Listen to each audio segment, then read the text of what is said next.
Heidi, hello. Welcome to the second stream of the Saka Games series. Just to give a little rundown of what the Saka Games series is, it's basically a game or a game series where you, the viewers, donate to yours truly, and with that donation, you will be able to choose the next game I play. Basically, that game gets sent into the stack of games, and then I randomly select the next game I play from there. And whatever game gets selected, I will 100%. So, if you do want to donate and add a game suggestion to the stack of games, be sure to check out my Discord linked below in the description. That'll have all the details, all the rules, and everything laid out. Make sure you read that before you donate, just so you don't throw away something or mess it up. I wouldn't want you to waste any money here, because your money is very valuable and your time is very valuable. So thank you for all that. For today, we are doing the second part of the Complex Expedition. It's a backrooms game, very much inspired by Kane Parsons' Backrooms. Kind of has that similar vibe. Last week, which was our first stream back, we did the first playthrough of that. We got to one of the endings. We actually got to the second of two endings, funnily enough. So if you want to watch my first reaction to the game, go back and watch that VOD. It's up on my channel. And then it'll also be posted to my VOD's channel soon. I'm still setting that up. I'm hoping to get that done by this week, but we'll see. But yeah, so today we're going back in and restart all my progress. And we're going to find the second end, or the other ending, the first ending technically, in the achievement list. And also just going to be exploring whatever paths I didn't go down last stream. And since it's not my first time, I'm not really reacting to the game as much. I'm just going to kind of go over some of my thoughts about the game itself, the Backrooms as a concept, and then also the Kane Parsons Backrooms series and his movie, as we're just kind of walking through, and whatever else gets brought up in chat. So, yeah, feel free to stick around. But actually, the first thing I want to do is check out this video. Let me change displays here. Don't worry, it's not a black screen. We got a date up there, November 16th, 2005, which is probably an important date, and we should be paying attention to this. So, in case you're wondering what the heck is on my screen, actually, it'll make a little bit more sense if I go back to the game itself. So, here we go. So, this is the title screen of the Complex Expedition. And well, when we finished last week, the first end, or the second ending, we got this tape here. And when we click on it, it takes me out to this video on YouTube from George Cullen 77, 300 subscribers. I thought I was subscribed to him. I think I was subscribed to him on my other account, but now I'm subscribed to him on my main account. And we have this little video here, eerie prop disappearance caught on camera. We did watch this last stream, but I do want to open this up again one more time. So let's take a look here. I'll just let it play raw.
So, interesting video there. We have what, let's actually click back a bit. Here, looks to be a prop room for some sort of theater production. We don't really know. And we see this specific prop disappear. Now, if you weren't here for the last stream, or haven't watched the VOD yet, let me say here, some minor spoilers if you don't want to get spoiled for what we encounter later in the game. You can skip back, watch the first VOD. We encountered this guy, I think, about halfway through the game. And I realized that sentence kind of spoils what I was about to reveal. But this guy shows up in the game, and he's kind of an entity of sorts. He follows you around a little bit. He's just kind of eerily kind of opens up doors, pushes objects around, and it's just kind of like behind you randomly. Clearly, well, maybe not clearly, but I think it's implied that it is sentient in some sort of way. It's following us, the player, throughout the facility. Unsure exactly what its goal is. There will be a scene later in the game that I will talk about there. But it seems like maybe friendly, potentially, unsure, but he doesn't seem exactly harmful. So it's interesting, to say the least, that we see him disappear. And if we read the description here, this came out, I think it was around when the game came out, I'm imagining. But my first post on here, my buddy worked at some show business back in the day and just recently showed me this security footage. I find it strange, to say the least. No one he worked with seemed to care that much. They said it could have been stolen, but this to me shows otherwise. Strange world we live in.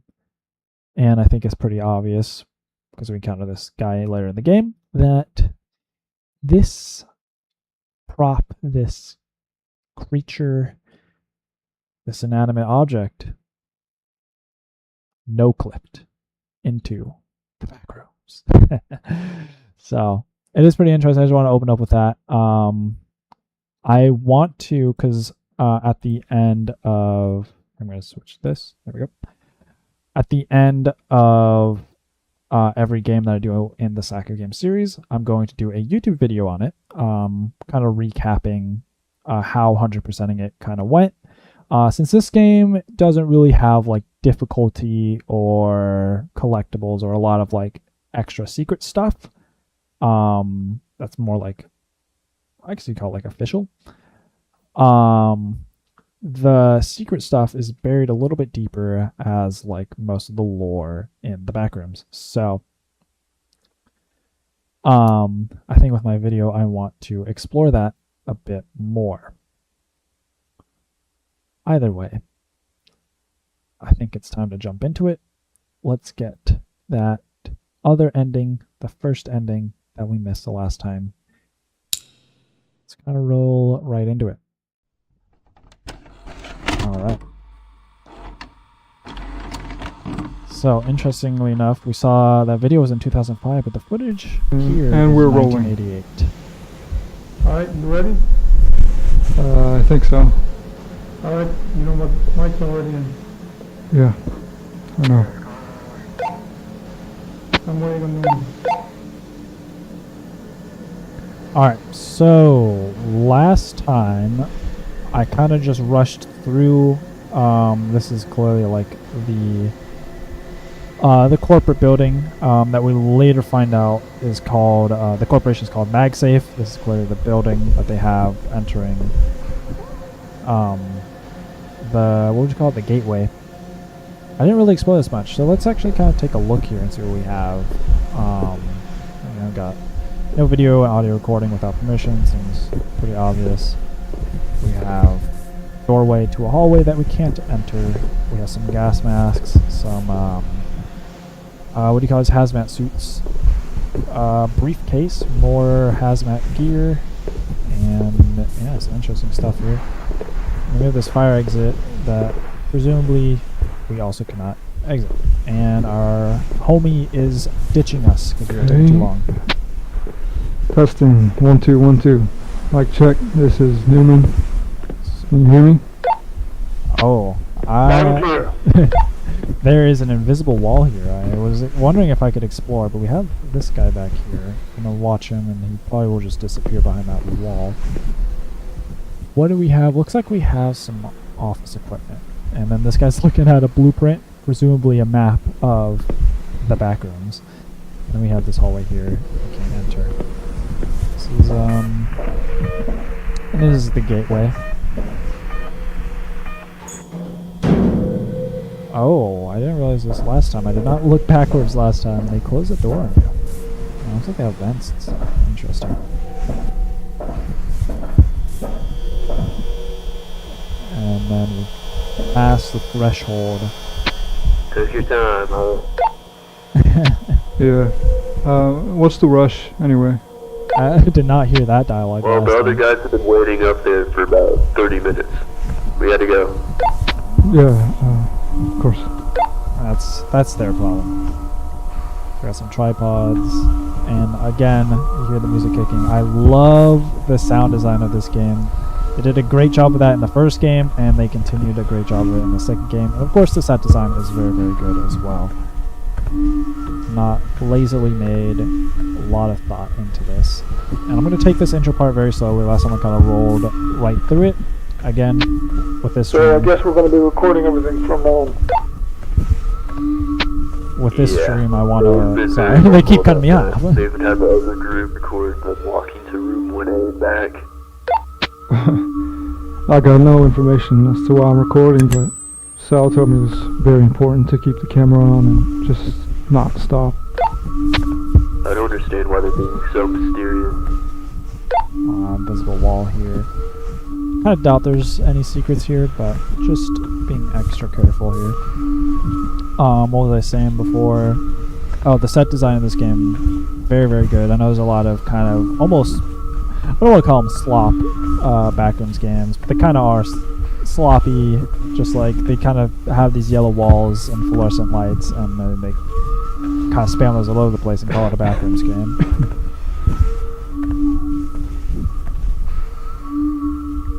Oh, there's a lot of invisible walls. That's kind of unfortunate. Yeah, these are all invisible walls. I can't go forward, unfortunately. Interesting. But yeah, I wanna. I'm curious. Can I go on this side? No, this is also an invisible wall. We'll talk about the game a little bit more. Again, the sound design, you can hear it very, very good. It's probably my favorite part about the game. But it feels very, very similar to Kane Parsons' Backrooms. Of course, Kane Parsons, in my humble opinion, I think does the best job of representing the Backrooms. It's very grounded in reality. Nothing wrong necessarily with like the Backrooms wiki type of stuff, where it's just like kind of these fan-made levels and entities and stuff running around. I think that does have its own unique charm to it.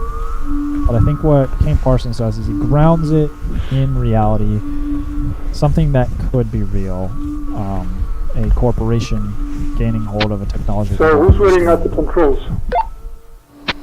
Dan and Greg are waiting down there. Might be more, but I'm not completely sure.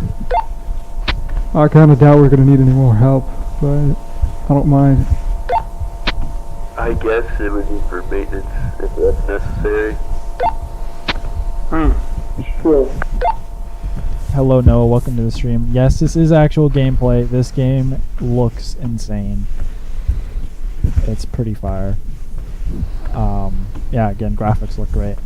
I think it kind of does that similar thing that Kane Parsons does, where it's like kind of lower the FOV or what the display area, and lower the overall resolution.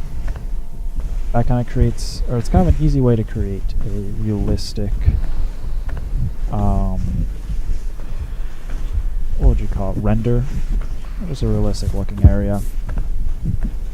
Well, what was I saying about? Oh yeah, Kane Parsons. I like how grounded it is. Like the Async feels like a real company that just has accidentally gained access to technology they just don't understand and are afraid to lose it, and therefore, instead of, I think what would be the morally correct decision, which would be to close the gateway and not Where are explore you? the back rooms. We're almost there. Copy. What was I saying? Yeah. They also said that one of us might need to actually go through the little gap down there as well. So if any one of us needs to go, I would say Newman. Why just me? Well, because you have one of those cameras. They have lights on them too. You're good. But not even have to go down there anyway. Yeah, I guess. It's interesting because the first time there's actually 2 other hazmat dudes that walked down here with you, and I just walked with them because I didn't want to get lost alone in the back rooms. But now that I'm kind of taking my time exploring it, there's actually a lot more dialogue that they say. Some of it is just like, "Hey, where the fuck are you? Get over here." But it is interesting hearing other dialogue options, and it is cool to see that it's not just complete silence whilst I wander around randomly. I don't think there's any secrets in this part. I think it is just kind of basic back rooms. But you never know where they might hide something important to the lore. And here are my guys here. Hello, guys. Okay, David, Mike, and Newman. Hello, boys. Hello, boys. Yeah, we had some issues with the camcorder. Not too much. Yeah, well, we got work to do. Should be set up. Dan was helping me with it. Seems like he knows it better than me.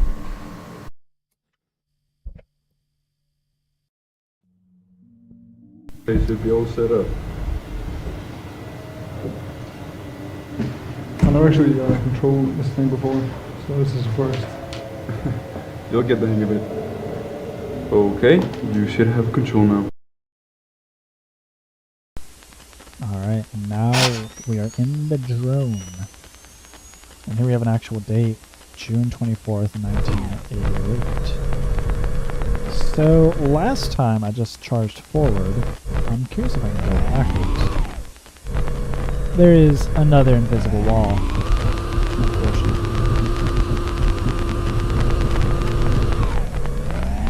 Yeah, it's just invisible walls. Unfortunately, but let's continue for this. This thing is so loud, but it is also super cool that we have something other than a walking simulator. We now have a driving simulator. And another thing I want to point out, the top of the camera distortion, there's probably a tactical jump for that. Very, very cool. I love that a lot. I also did not explore too much with the drone. Maybe I did. I think I was lost a little bit. But I am going to do, again, some more exploration. I'm curious if I'm actually going to find the ending quicker or slower than last stream. The last stream took me about a little over 2 hours. And I didn't know the layout of the complex at all. That's where we entered from. But this time I do know the layout, so that should help a little bit. So I'm not wandering around lost. But I am also trying to explore all of it, hopefully, or the majority of it this time.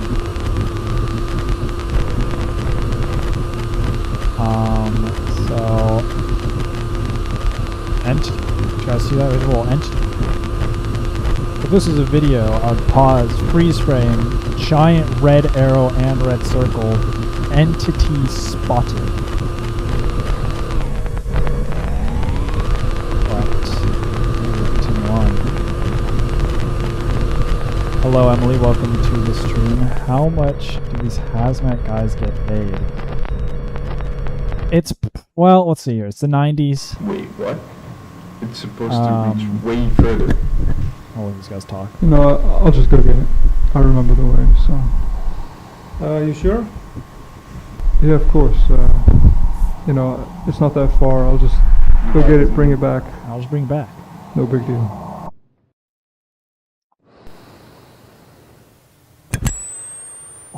Flashlight sound is so good too. Anyway, so it's what is this? 1988. And from my FNAF knowledge, I think minimum wage is about $4.50. I would have to imagine it's probably a couple bucks over that. So maybe like a cool $6 an hour, maybe $7 if they're lucky. So, you know, you got to put on the hazmat suits and everything. But definitely, yeah, underpaid. Oops. I always forget that spacebar is my camera. Every other game, spacebar is to jump or get up. And then I click it and I shut off my camera and everything's dark. It's going fine. I'm just trying to remember where I went.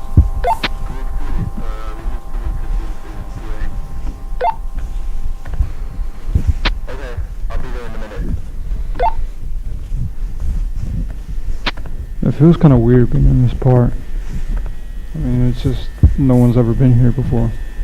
It's kind of odd. I understand. Just keep it cool. Yeah, there's something never discussed is the what are the working conditions Okay, I'm here. of these employees?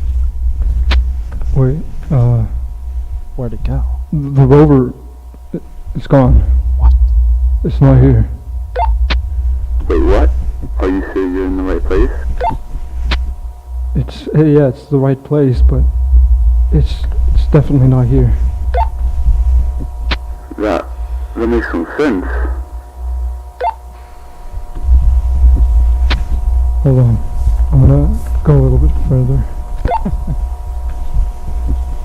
Nah, just come back. We'll figure it out.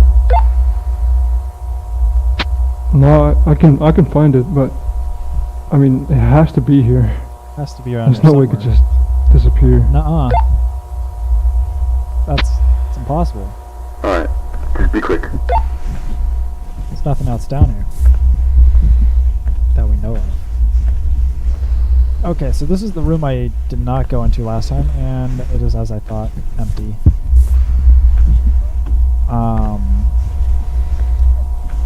But yeah, we'll go up this little slope here, and I'm sure the rover will just be around the corner. Pretty expensive piece of technology there.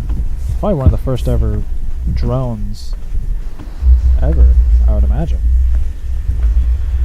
So I probably cost Magwave here a pretty penny for that. I wouldn't want to lose company property. I also love how confident this guy is, and just he's like, I'll find it, guys. Don't you worry. What the hell?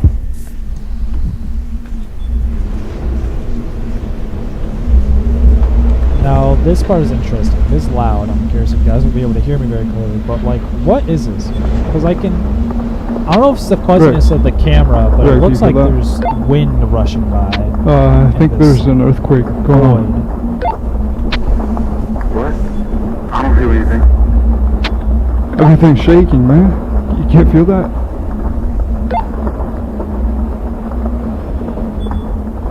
Just hurry back. What the hell?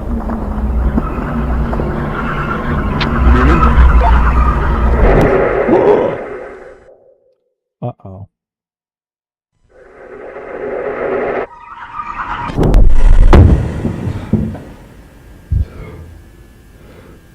Oh, wait, what? Hold on a second. This is different.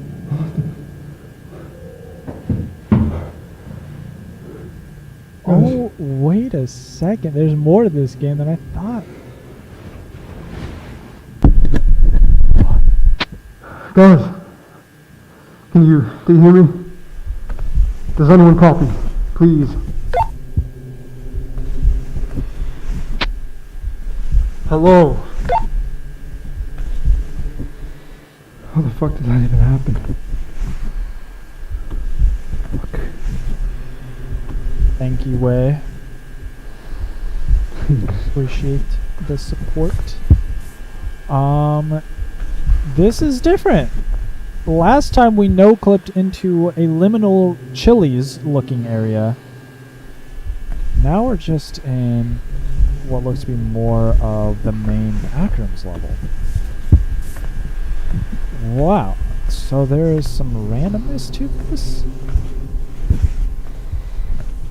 Interesting. Well, now I'm curious to go back through the intro and see if there's more than 2. What the heck? Oh, shoot. Yeah, this is different. Wow, that's crazy. Got some chairs. Huh.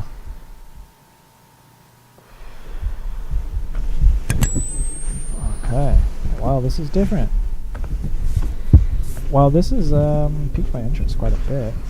Well, now I might actually be truly lost in the back rooms. So wow. Alright, wow, that's actually really cool.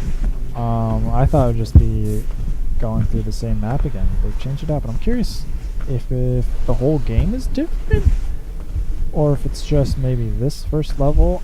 I'm kind of thinking through a game dev mindset, even though I'm not a game dev, of if this is the same map of the, let's call it the first level, because like whenever we progress with the game, you go through each level and then you reach an elevator at the end that takes you to the next one.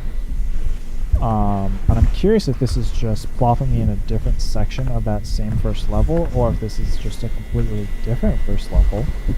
And if it is, are there different second and third levels? But maybe when I keep wandering around, I'll enter a room that I recognize. And this one seems potentially familiar, but I'm not 100% sure. As the Backrooms likes to do, actually I will go back here, I saw a door down the hallway. As Backrooms likes to do, it likes to throw you into very similar looking rooms, so that it feels like you're making progress when you're actually not. And sometimes it feels like you're going in circles when you're actually making progress. And there was another entity dangling his little branches, hands, or fingers, whatever you call that, appendages, down the hallway over there. This game does horror in a very interesting way, kind of like how Kane Parsons does it, where it's more so about the environment that you're in, and just the eeriness of these sort of infinite hallways and not exactly impossible geometry, but just unnatural. And it's funny to say unnatural because no corporate building is technically natural, but you know, every building that you're in has, you know, a way that stairs, hallways, rooms are designed. And this, in the Backrooms, kind of takes that concept, or, you know, that layout, and just alters it just enough that's a bit weird. And this is, yeah, this is all different. I would have recognized this. Huh. Interesting. Do I follow the entity? Because the entity, I saw the entity's little hand grab from that room. Or do I continue on this way? It's funny that you point out the green light. Yeah, I pointed out there was a green light in the last stream, and it ended up not being anything. So I don't think in this universe the green lights actually symbolize much. Maybe they do. Maybe there's something a little bit hidden in there. That's right. I did want to talk about a little bit more, go in more depth about. So I was saying that every game in the Saka game series, I want to do a YouTube video on, an edited YouTube video, kind of going over what it would look like. For this game, while this might have a little bit more depth to it than I initially thought, it is still just kind of walking around aimlessly in rooms, not like a difficult or like a harder difficulty or anything like that to complete or collectibles to achieve. Instead, it's just kind of exploring a map and understanding the lore behind it. And I understand now I'm kind of going in circles, and I really hope I don't lose where the entrance to this area was. I believe it's back there somewhere. But I have a feeling I'm going to get lost. Because it's completely different, I'm pretty sure. So I think it is, although, it's hard to say if this looks familiar or not from last time. Anyways. But I do want to dive into the lore of this specific version of the Backrooms. And I'll have to look at the developer's name. I think it's just one guy, or probably just a small indie studio that made this. Clearly, again, very clearly inspired by Kane Parsons' Backrooms, but some differences. The company name is not Async, it is Magwave, completely different company. They do a completely different thing, I would imagine. They probably just both accidentally stumbled upon the Backrooms, naturally. But I do want to dive into this game's lore because we do see some different entities. And as we've kind of already caught a glimpse of so far this stream, we've seen some little tendrils hanging down and peeking out from corners. That'll continue happening throughout the game, but in the ending that we got... oh, here's another green light. But in the ending that we got, see, it's just kind of like a normal light. There's nothing really that special aside from the tinge of color. And nothing seemingly special about the room itself, unless it randomly morphs. But yeah, even, like, there is a difference in the light. Like, this one is clearly lighter and greener than this one. So, but I don't think it symbolizes anything in this game.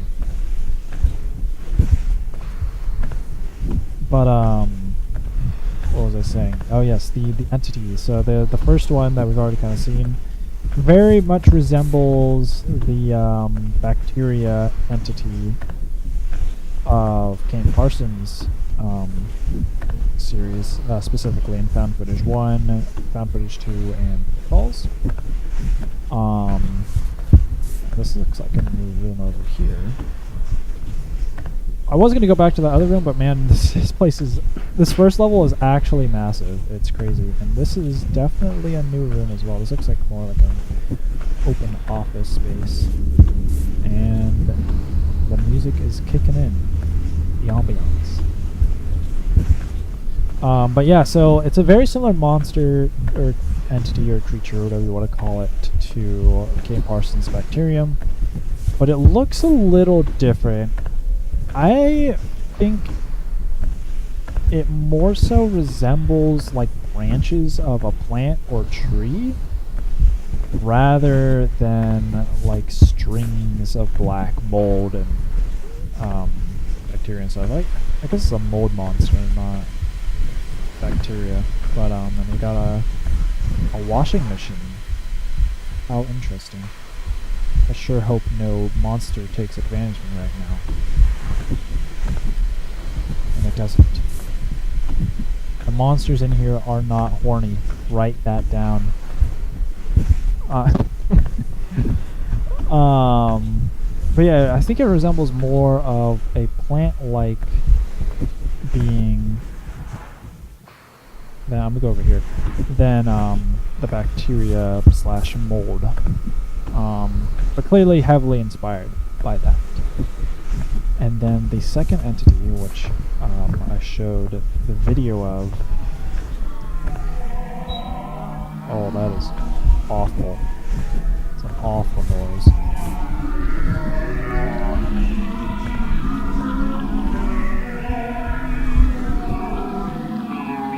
Wow, but it's so cool. I love it. This particular style of building is super nostalgic. I think it was like early 90s type of building material. And the town that I grew up in, lots of the houses kind of had this sort of style. Very nostalgic. Even like this sliding door to what appears to be the void. And it is kind of cool. You see your reflection. It's just your silhouette with the flashlight. And then if I turn off the flashlight, it's just me. I'm trying to see if I can see myself holding the camera. It's kind of hard to tell. But yeah, this particular style of wall and the carpeted floor just kind of reminds me of that. And that's kind of like a big thing. Oh, even this fridge and these cabinets. So cool. Yeah, this is definitely a new area. It feels like a completely new level than the one I explored last stream. So maybe I might have to make a third stream out of this and see if there are more randomized levels. So I thought it was more or less linear, but this is different. And that looks like, yeah, it's a crawl. Yeah, the crawl space. But there are some rooms over here.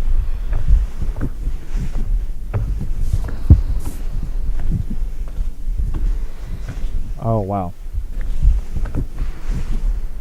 This is not openable. But yeah, kind of like the whole concept of the backrooms is kind of that dream core, nostalgia core type of stuff. Kind of makes you feel a certain way. Makes you feel a way that you can't quite describe. And these doors are actually, they are openable. It will just be a closet. This one also going to be a closet.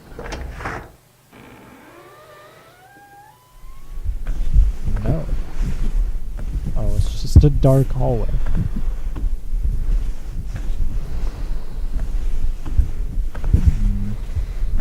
Even like these lights. They're not the titty lights. Not quite. They don't have the tit. The areola has been cut off.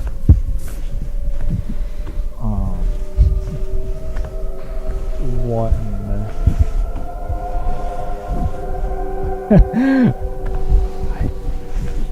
Oh my god.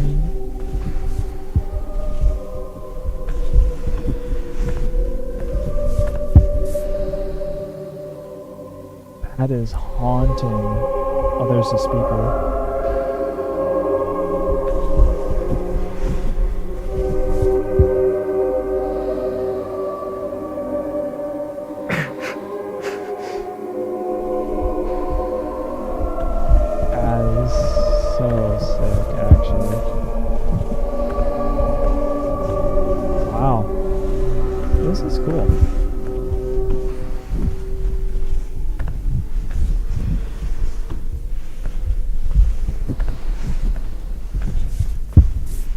Exactly, Emily. It's just that style is just, it's so cool.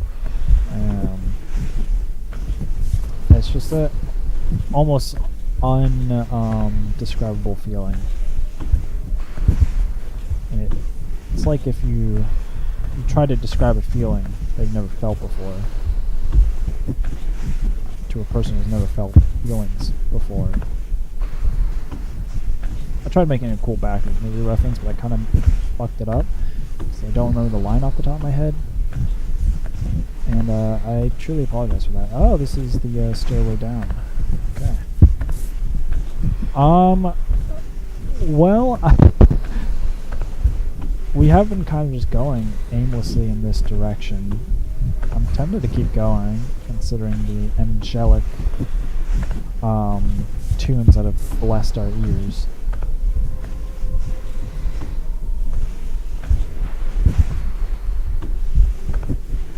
This is cool. But anyways, to go back to kind of the lore of this place that I'm trying to figure out is we have that entity that we have kindly nicknamed Todd. We have an exit sign here.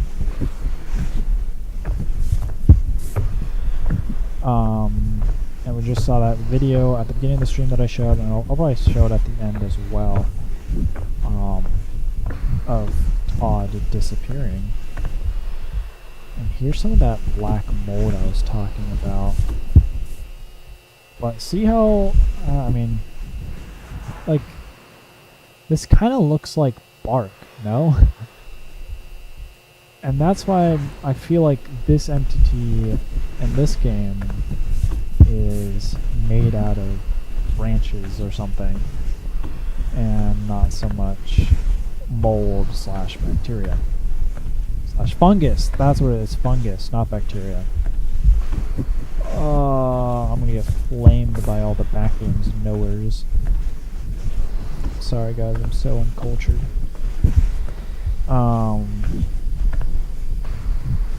But to talk about the other entity, Todd, seemingly a backstage prop of some sort.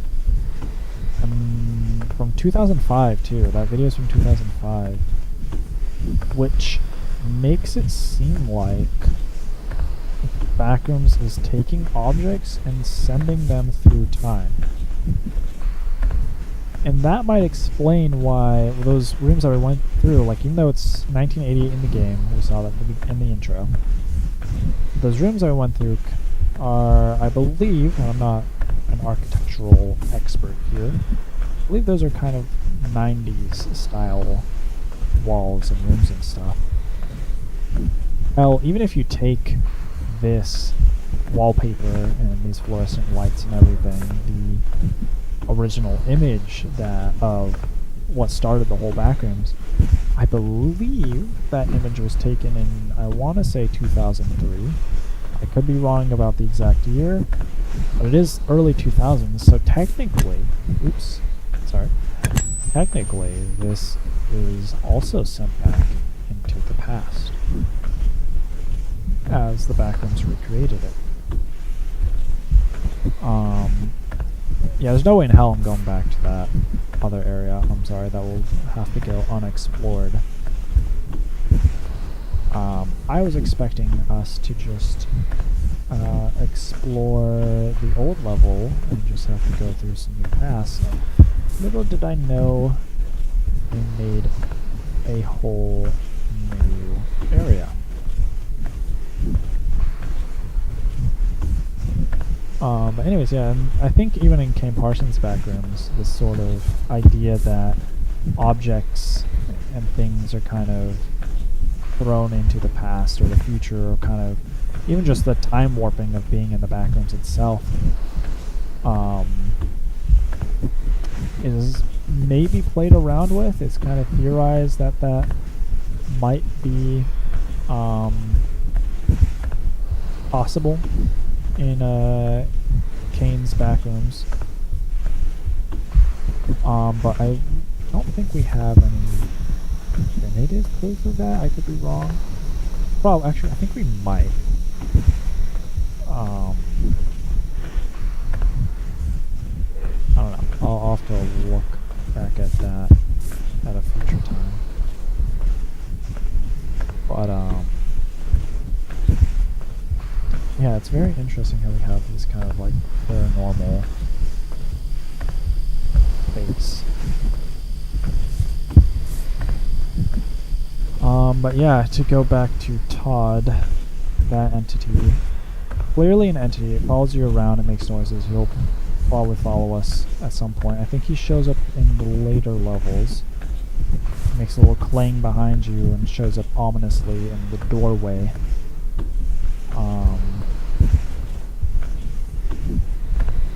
But it's kind of unsure whether or not he's hostile or not. And it looks like we have a new interesting room here.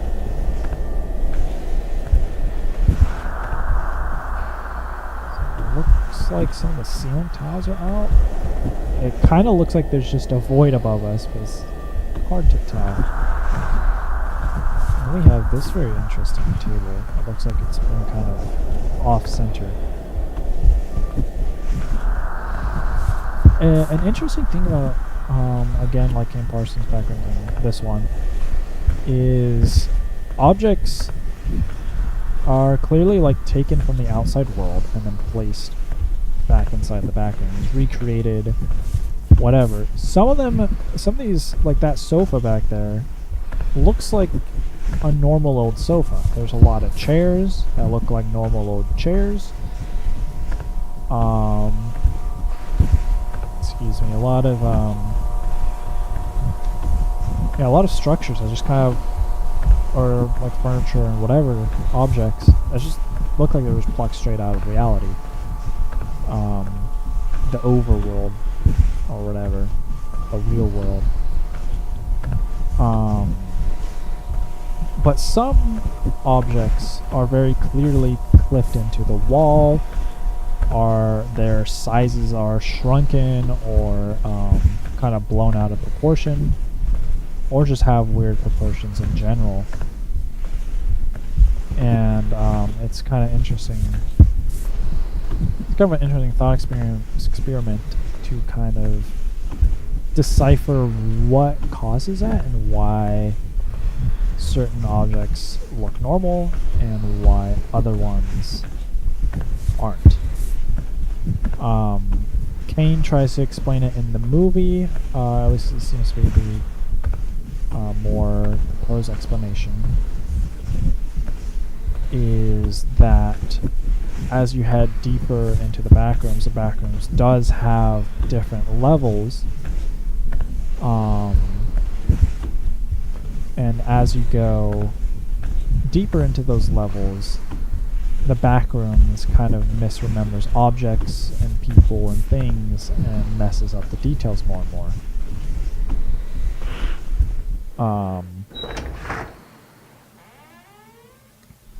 This is also a new room. I'm pretty sure that I haven't been into a new area. It looks more like a kind of like a corporate office type of thing.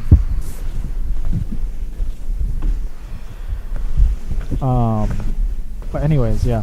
So like the deeper you go, more kind of misremembers things, and how Kane Parsons' backrooms works, or at least is kind of, I think, the main theory.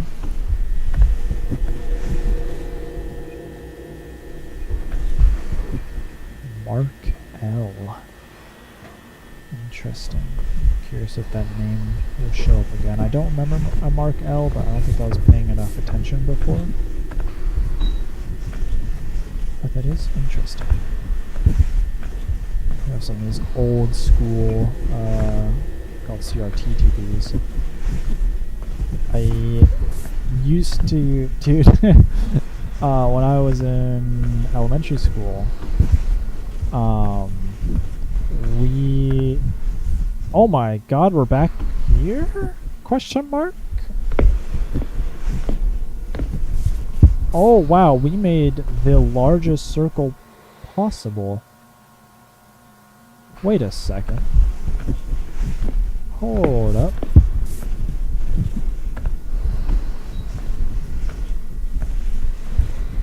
Is this is the room that that's crazy. Oh wow, we just made a crazy circle. Okay. Well, now I feel like we've explored this whole level.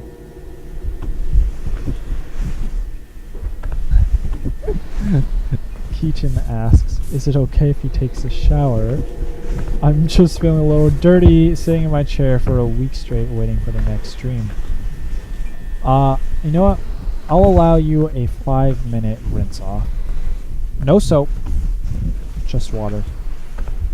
Just to get a little of the stench off. Just enough. Just enough stench to give us a little taste. Or something. Yeah, go ahead.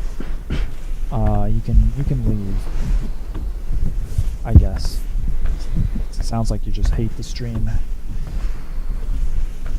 I guess my backrooms talk bores you.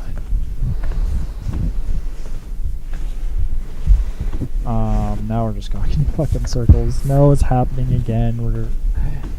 We're getting lost in the backrooms. 2011. Yeah, see, again. So this backrooms, this version of it, definitely has a time distortion effect, a time traveling effect, where it will pick up objects in the future and place them into the backrooms, which is it's quite interesting, and that kind of opens up the can of worms, or the theory that the backrooms must persist up until 2011. I think that's the latest date we've seen so far.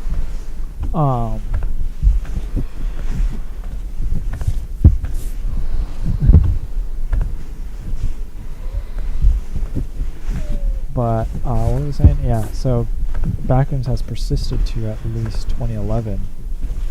And imagine probably up until, well, it's hard to say present day, because present day in the game right now is 1988. But we can imagine it extends up to our present day.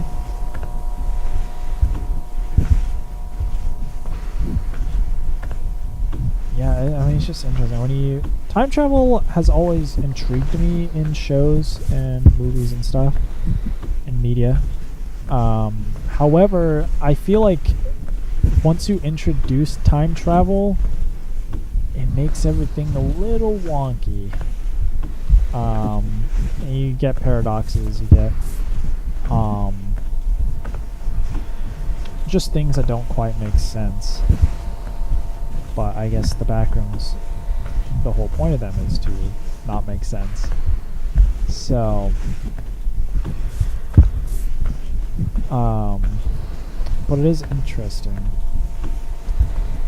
that we do get time travel here. It's just like, how does that work? Why does it work? What's the point? I mean, clearly the point in something like this is to kind of just make it more confusing. Because I think a big point of the Backrooms is that it is a confusing place.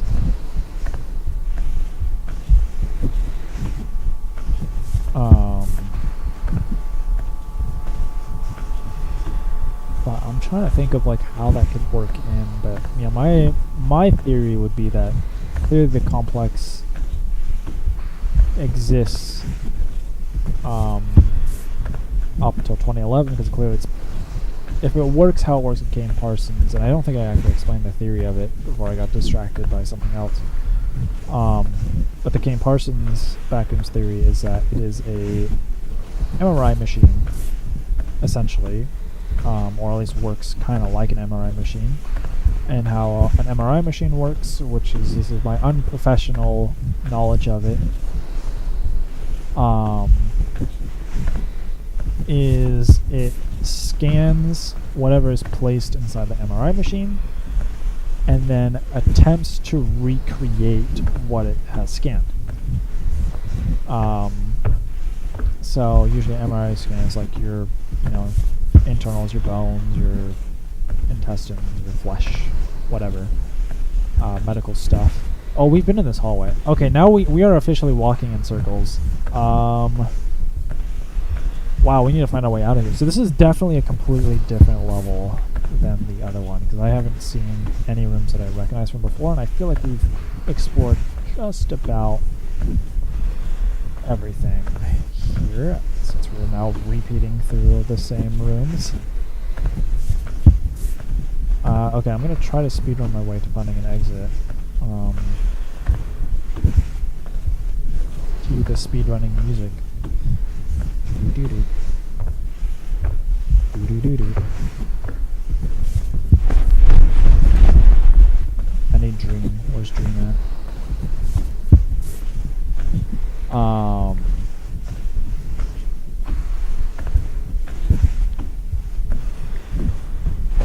What was I talking about? I've gotten so sidetracked. Oh yeah, the MRI machine. So it kind of scans what's inside of it and tries to recreate it. recreate the image of it. So it's kind of theorized that async, and here's the washing machine. Async is a MRI company that is officially said at the end of the Backrooms movie by, is his name Peter? I think his name's Peter.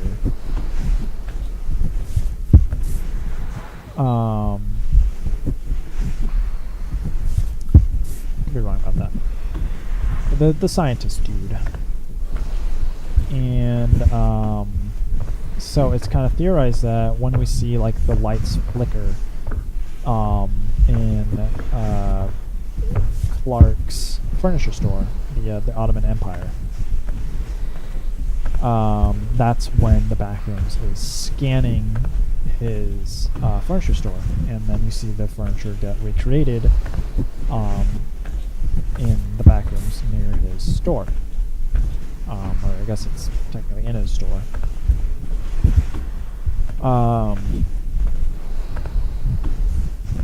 So when something is kind of close to a null zone, which is that kind of no-clip area, and the Backrooms is consistently scanning just outside of that for objects and environments and stuff. So this is an exit sign. I'm going to assume that this will lead us to the elevator, and I hope that assumption is not wrong, because we have been up here before. But I'll continue to look for exit signs.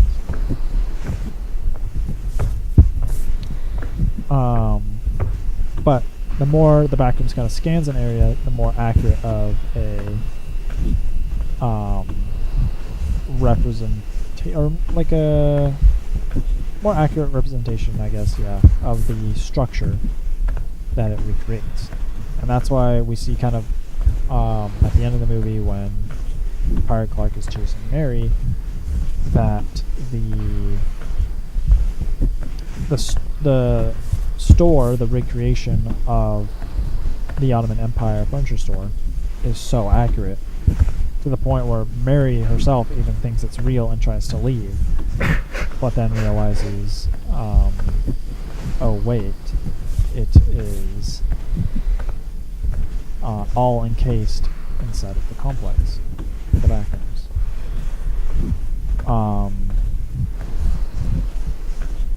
But when you get further away from it, and we kind of see a rolling clip of a bunch of scenes and buildings and stuff that we see throughout the movie are recreated in the Backrooms, they kind of get more and more distorted. The one that's coming to my mind is the shopping center. I think it's a grocery store. And we see the shopping carts outside of it, but in the Backrooms, the shopping carts are kind of melded into the floor, and the store's text is a bit distorted. I think it's reversed, mirrored. And just overall looks a bit different.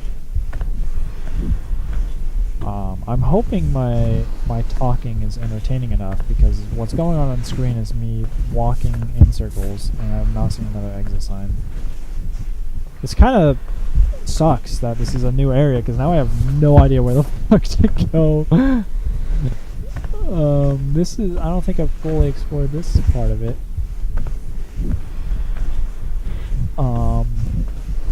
But we are straight up just lost in here again. This happened in the first stream. The first area, I think the first area is definitely like the biggest.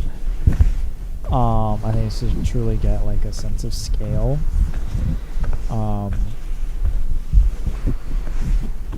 And you're in what feels like an infinitely long complex. There is an ending. There is an elevator.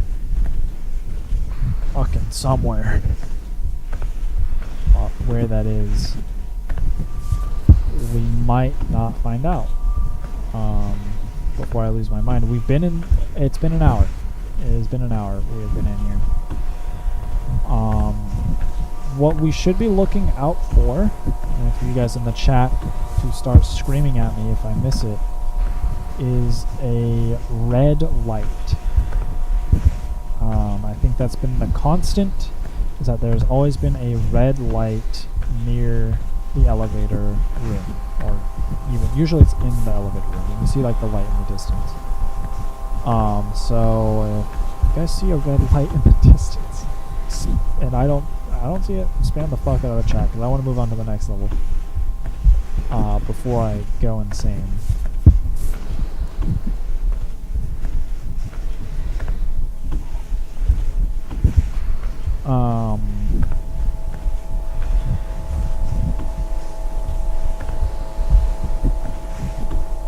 Wait, real shit? You saw a red light behind me?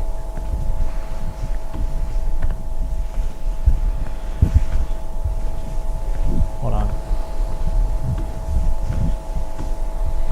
Hold on. Turning around. I'll start sprinting.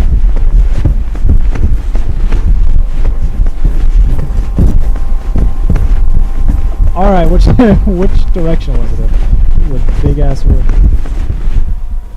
How long ago did you see the red light?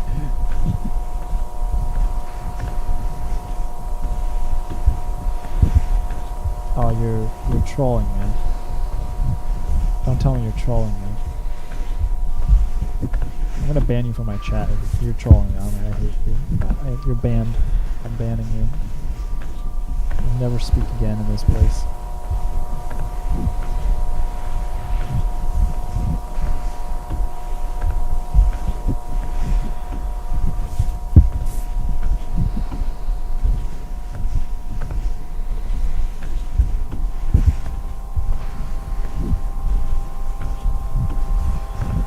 Yeah, I am Clark right now. I need to find the still life version of myself. That is way taller than me, and for some reason a pirate. Actually, if I had an alter ego of myself, that would be a still life, kind of like Clark's Pirate Clark. What would it be?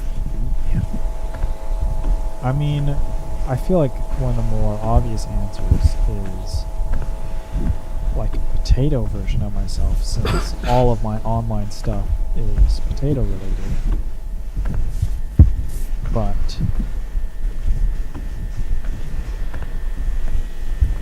I'm curious what you guys think, because I think almost everyone in here in this chat are some of my close friends.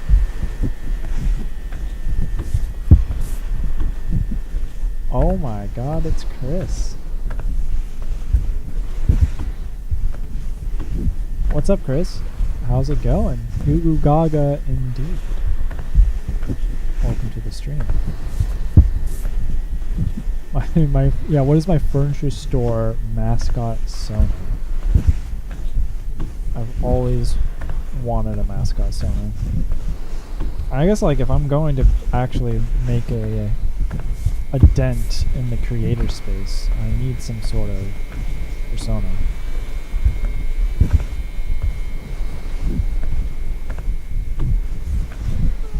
Be the giant machine that harvests potatoes in the fields, like yeah.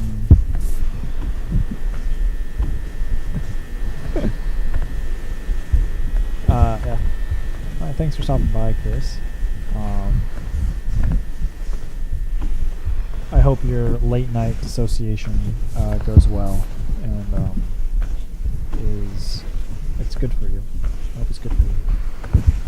But yeah, that would be the giant machine that harvests the potato. So like the harvester in Cars, the first Cars movie.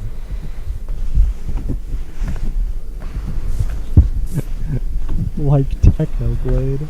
Yeah, I miss Technoblade. Oh, hold up. We found a new room. It's happened. Okay, this looks exactly like the room that we found in the last stream that I think was close to the elevator. Now I'm more intrigued about, because this looks so similar to the room that we found in the other stream, and again I love the sound design of it. of this game. But now this makes me curious if this level is actually connected to the other one. Also, I love this. This is so sick. It's just super expansive, open rooms. You have like these weird offshoots to who knows where, and a green light up there. That probably means something. Maybe in this version of the back rooms, the green light symbolizes a newer room, like a room that just got formed. That could be a potentially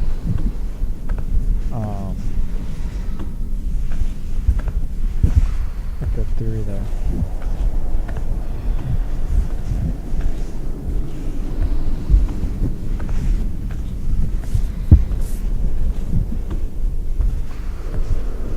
But I also love this. It's just like these. You know what this reminds me of? This is gonna be a specific reference that only Noah will get. It reminds me of that airsoft arena we used to go to. It was in a big warehouse, and they made like basically a mini town inside of a giant warehouse. This whole area kind of reminds me of that. This would be a sick like airsoft / paintball arena. the back rooms paintball arena. That would go kind of hard.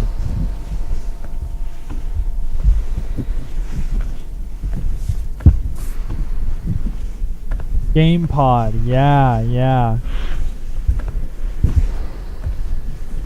God, that place was sick.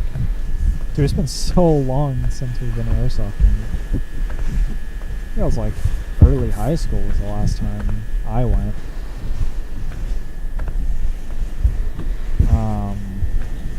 I think I spent like $100 on gear and shit, and then like used it once.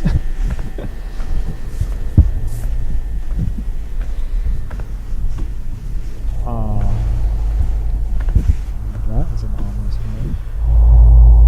Yeah, this looks exactly like it did in the last stream.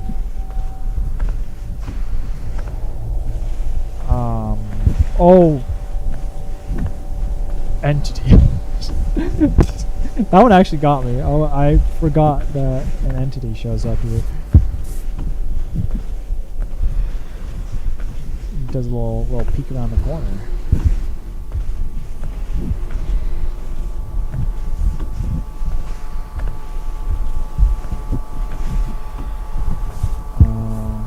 Nothing here.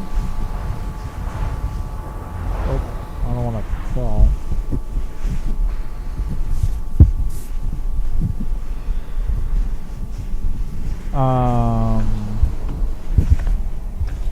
What was I? Oh yeah, I was gonna talk about something that was an interesting concept brought up by a commenter on our Fun Rooms video. So Fun Rooms kind of dabbles with this concept unintentionally. Dabbled with this concept of people. Oh, this takes us back to the big room. Of people using the back rooms as a party spot or a rave spot, which I thought was a very funny idea and kind of just like an unintentional kind of thought experiment the commenter brought up.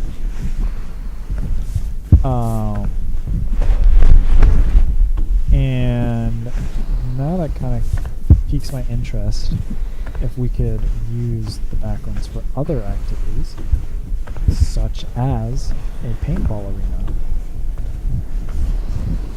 I think a backrooms paintball arena would go pretty hard.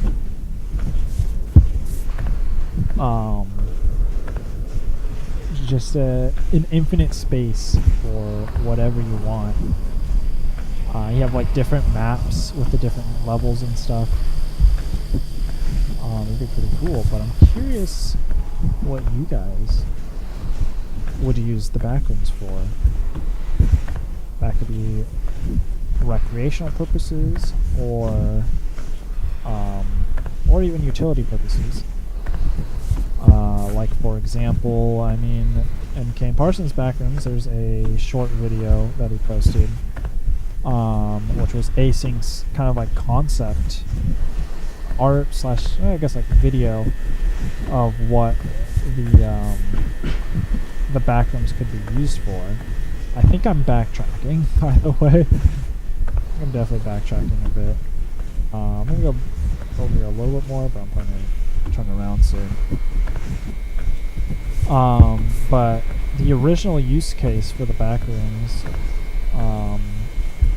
for Async was to use it as a infinite storage space. And so companies would just kind of likely pay Async some sort of rent cost, and they would just store junk or whatever in this infinite sprawling space, which makes sense. What else would you use it for? Okay, yeah, we're definitely going backwards. I'm gonna go back this way. This is making me think that this is a completely separate level. I think we explored every side of this massive room that we entered. But it is interesting that it is seemingly probably a little bit different, but seemingly the same as the other first level we were in the last room. But anyways, so yeah, like, seemingly the only logical thing you could do with an infinite sprawling space is, well, let's just put all of our shit in there.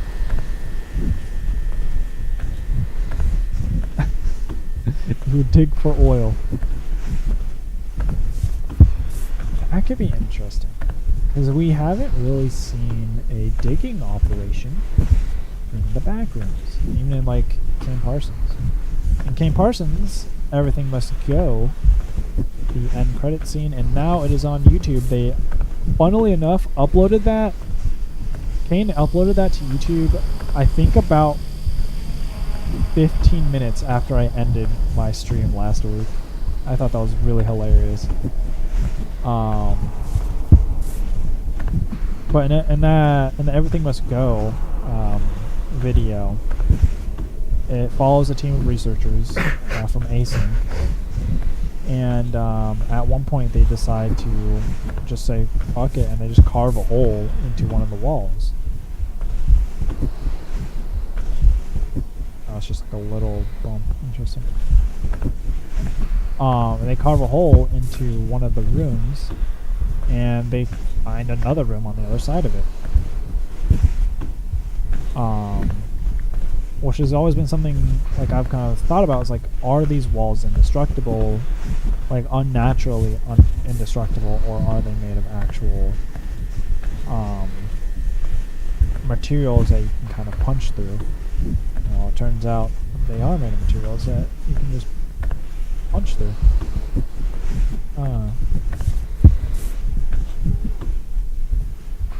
Okay, this is interesting. See another green light in the distance.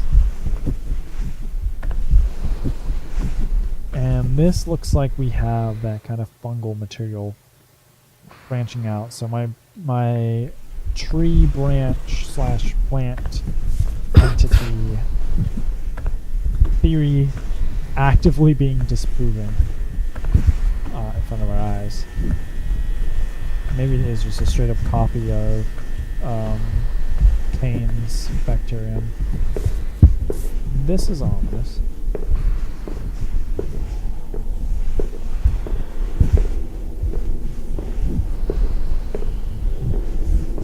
What is interesting is that there was a hospital area. Oh.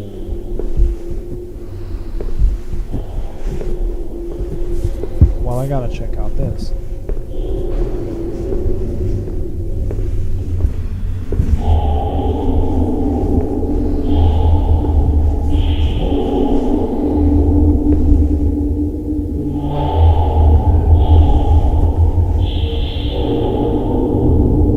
Like a chandelier back there. I don't know, it's hard for me to see it. I'm curious with the bit rate and everything if you guys can even see it. But at the end of that hall, there's a chandelier and maybe a vent next to it. And we have like what looks to be like a fog machine blowing through.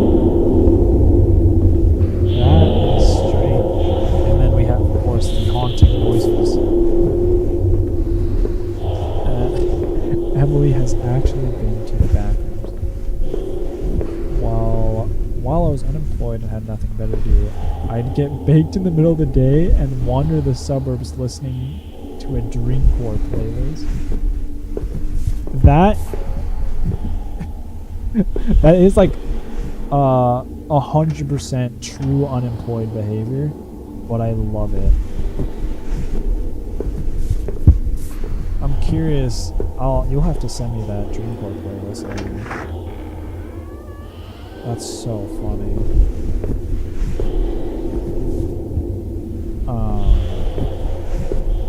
Yeah, I mean, I guess, yeah, if you walk out to any American suburb, you enter a little bit of the back rooms.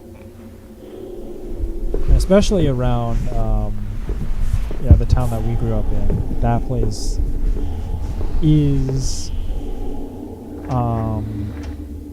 that sort of American suburban hellscape that the backrooms and other liminal spaces are kind of modeled after. And for some reason, I can't interact with this door, which is strange. But continue on.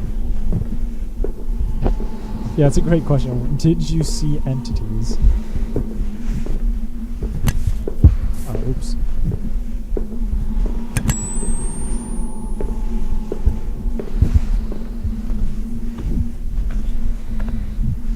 We have more of this like void. This is kind of a common theme, at least in this game, is that a lot of the windows are just blacked out. There are goats out there sometimes. That is true. What are you munching on that grass? Did you ever see a goat man? Or a goat woman? Or a goat non-binary being?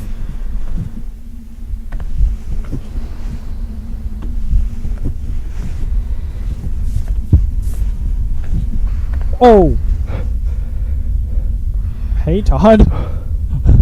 The fuck are you? So this is Todd. This is the guy I was talking about.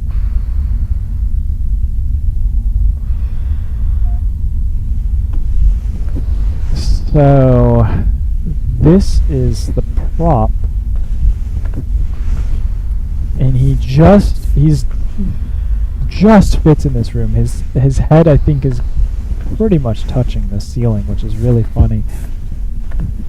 Does he do anything if I touch him? No, he's pretty chill. He's a chill guy like that. I'm curious if there's like a community name given to him, because we've kind of come up with Todd. And I think it's very fitting. But there's our first appearance of him. And then we also then we walk down another void hallway. And we see what's up. We look to check if Todd's following us, and he's staying in his corner like a good boy. Water. Do fire hydrants usually say water on them? I don't know. Don't know much about the fire hydrant lore.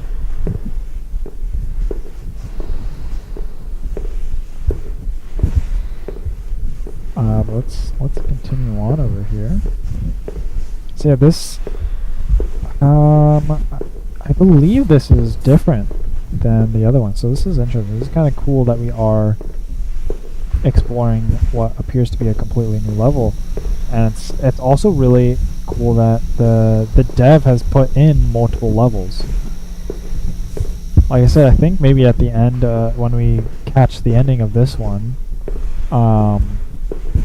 I think I wanna go through the intro one more time, and I think there is a skip intro button, so I'll probably just skip it. But oh, is this the elevator? It's closed, but will it open? Yes, it will. Okay, so we made it to the end of the level. I will go down there in a sec, but there was another path over here, but it's probably going to be a dead end. Fire extinguishers do not just have water in them. Like, they got that white stuff, not cum, the other white stuff.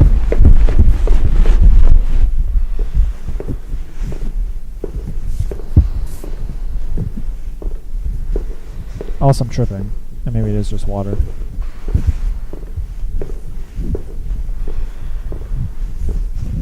I guess I've never used a fire hydrant. I've just kind of seen videos of them being. How the fuck did I end up here?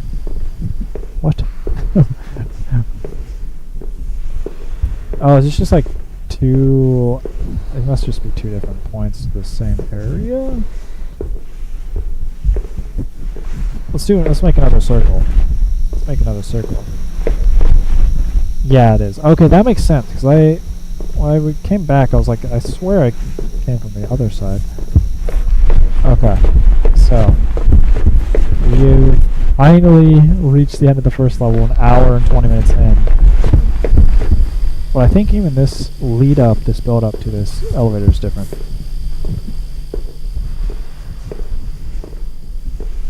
An elevator. Come on. Fire. Yeah, fire hydrants have water. That's fire extinguishers don't. That's what I thought. I'm actually going to use the restroom just real quick as we enter the pool rooms. So actually, I'll leave you guys. I'll let you guys What's this place? splash around a little bit.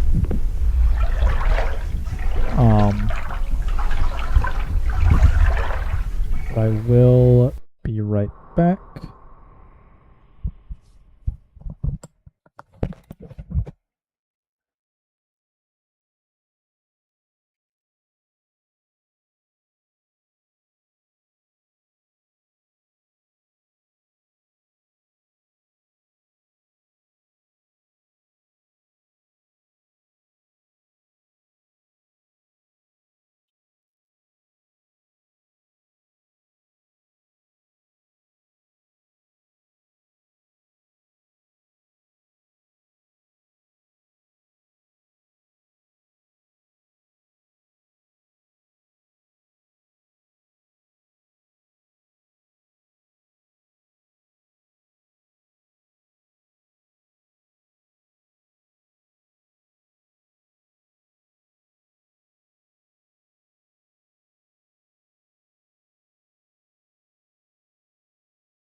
All right, sorry about that. I hope you guys had a little bit of fun splish splashing around in the pool rooms.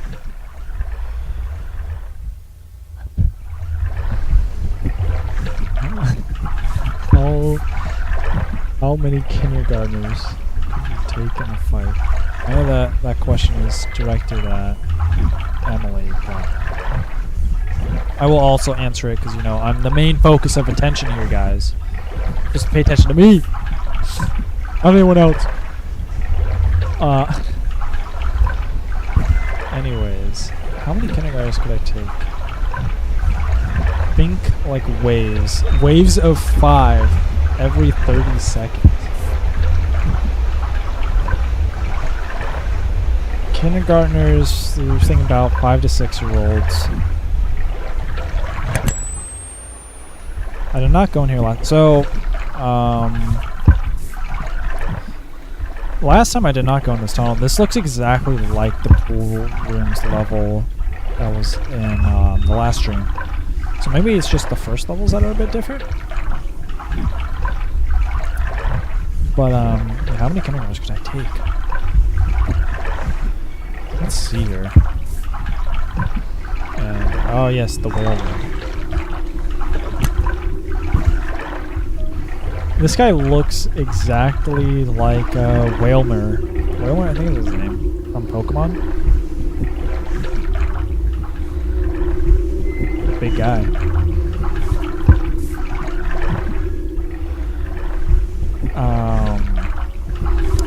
So they're coming in waves of 5 every 30 seconds. And I'm guessing they're full on aggressive. I mean, straight whapping and these kids are bloodlusted. Okay. That's good to know. Man, 5 to 6 year olds. It only takes about 3 or 4 of them to probably match my body weight. But they're inexperienced fighters. Sure, they may be coming at me with ravenous intentions and an unbeatable mentality. But I have the wits and the bronze to take them on. I'm thinking probably take down about 8 of them before they dogpile me. It's 5 every 30 seconds. It's probably gonna take me more than 30 seconds to we'll say knock them out, incapacitate them.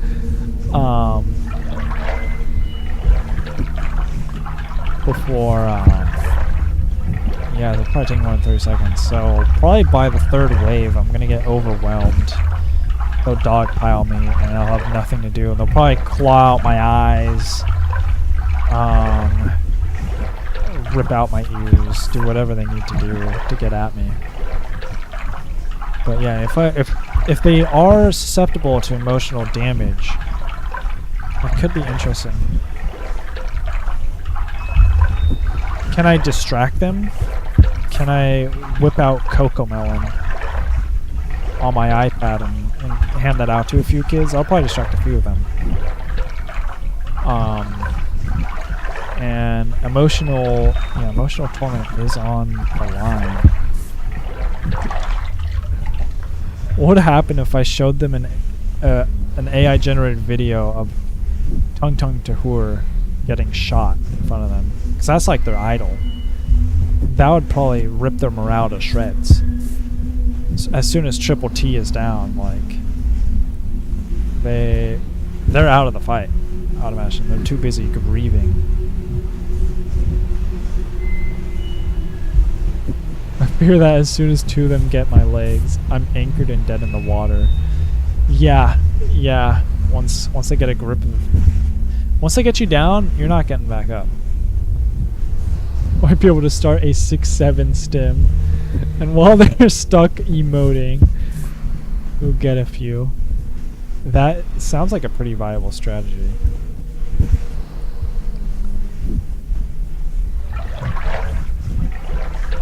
I'm trying to think what else we can do. Barehanded, no weapons. Yeah, I think our only approach is to distract them.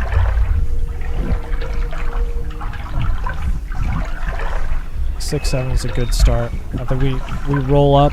The first wave of kids comes at me. I just hit them with a, and then they just can't help themselves. And that kind of, it like stun locks them. That can probably take out the first wave like that. But is it like the second wave of kids, or the preceding waves of kids? Do they grow immune to your tactics? Like, if I 6-7 stun lock the first wave, will the second wave, catch on to that and be like, wait a second, brothers, My brothers, we must not 6-7. It will lead to our demise.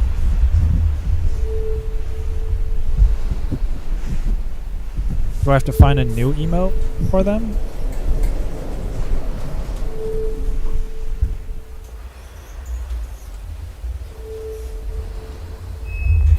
Can I start a floss train? As long as we're not in New York City, I think we should be good to start a floss train. Let's give him Maharaga level adaptability. That's so funny. Okay, yeah, this looks like the same exact level as the third level was in the last stream as well. So we are not. So it's just that first level that's a bit randomized. Interesting. And we'll make this a bit easier. Oh, that's interesting. So if you leave one standing, they'll learn your tactics and spread it to the new wave.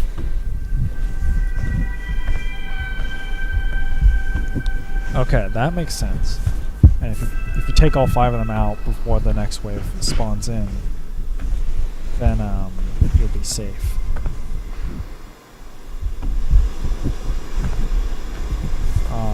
Oh yeah, the infinite hallway.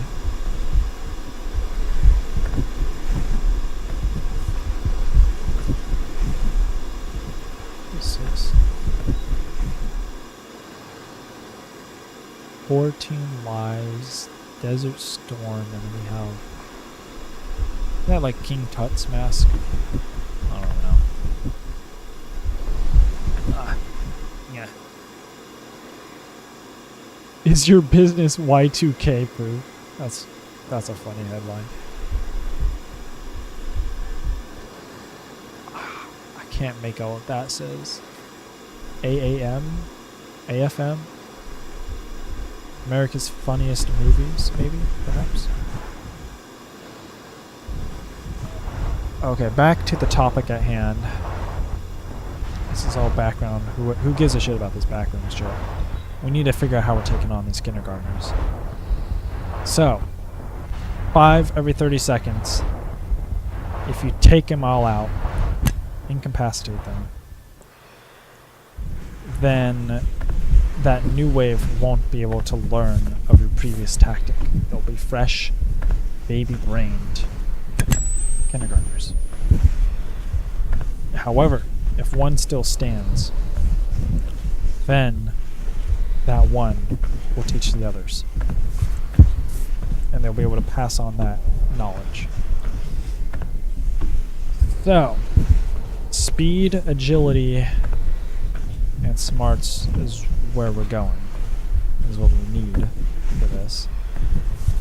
I'm gonna try every door. Last time I don't think I tried every door. We have the 6-7 stun lock. I think that's a pretty viable strategy. And I think if they're locked in place, they're waving their hands. They can't stop themselves. I think in that time, I can quick about it. Can probably get all 5. But on the second try, oh, I already won this room. But on the second wave, I can 6-7 stun lock them again.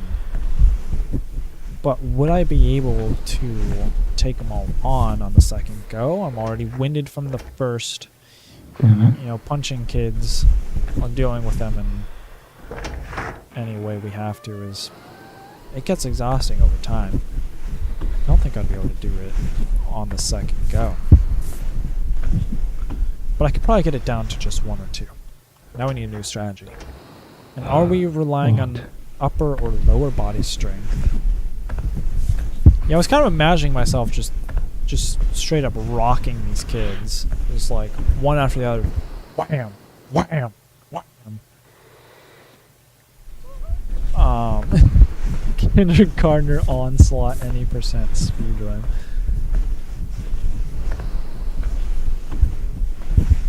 How many kindergartners could Dream take on in Minecraft?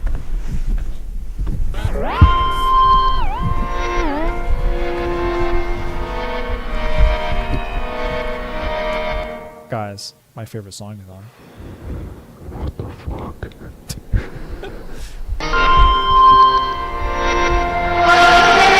Oh, I forgot how loud that was. Oh my god. I'm out of here. It's so loud. Just have 3 tactics ready and cycle through them. Overlap. Consecutive ideas, so it wouldn't be a problem. Unfortunately, Dream would just let them keep coming. He'll keep the slaughter up. Actually, we probably don't want Dream near any kindergartners. Now that I think about it. Hey! Does anyone copy? I need help. Help me! Help me! Hello.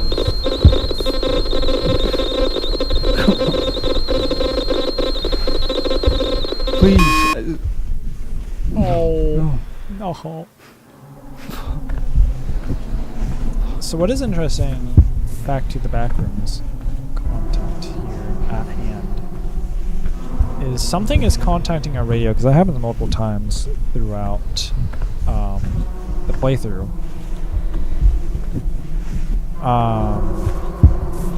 Is it radio signals from our friends? I forgot about this void that speaks to her. Oh, I don't think I saw that last time. Is that bad? Hello? Hello? Is it moving?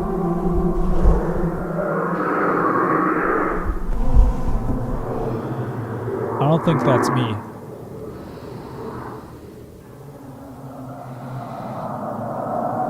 That's not me. Guys, that's not me.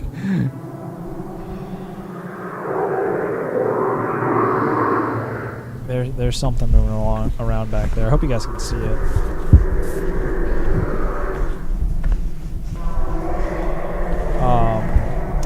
If it just kind of looks like a blur, because I know the bitrate can kind of fuck with it. Oh, try turning off my light. That's actually a good idea. Hello, Fred.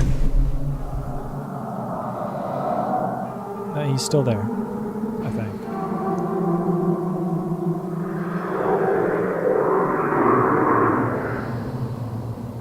Yeah, that's not fun. What was I saying? Oh yeah, something contacting our radio.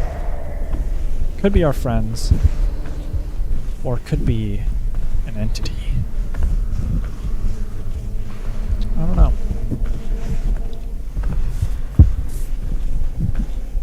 That was interesting. So we have this giant void and then just another box on the other side of a silhouette of some dark figure that I don't think is me, because it was moving around when I was standing still.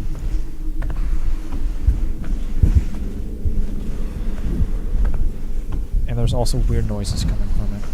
So that's probably another entity. Curious if it's the bacterium, or sorry, I keep calling it the bacteria, the fungus, the fungi, the mold monster. Okay, we've been here before. I've looked at all these paintings. They don't really resemble anything. I think last time I mentioned that I was curious if they were real life paintings that were kind of poured into the backrooms, if they're exactly the same, or if there's a difference between them. I don't really know, because I don't know paintings. But maybe when I do my video, I'll look into that. But I think think this is the metro station. And if I remember correctly... Oh, never not here. What? What was that? Oh! What? Fuck. It's back. Our friend Todd has followed us into the 3rd level. And again. Yeah, there's like there's no gap between his head and the ceiling. He's just fucking sliding that thing across the ceiling everywhere he goes. It's so funny. It's probably why he's bald or balding. It's just destroying his scalp because he has to rub it against the ceiling everywhere.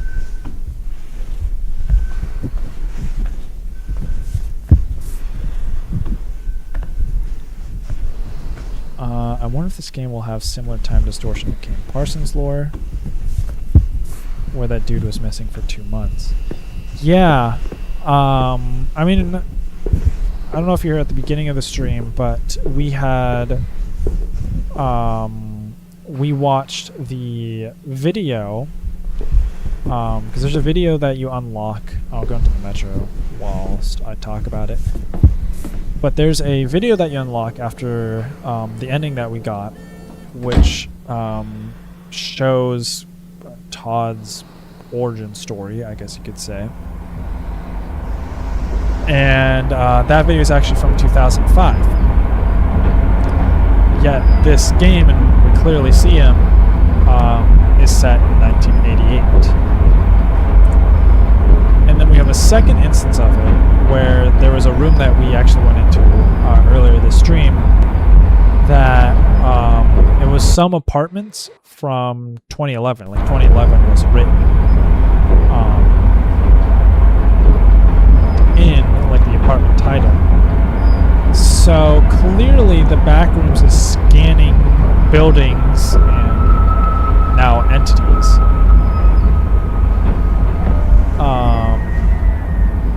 From the future and then placing them into the past.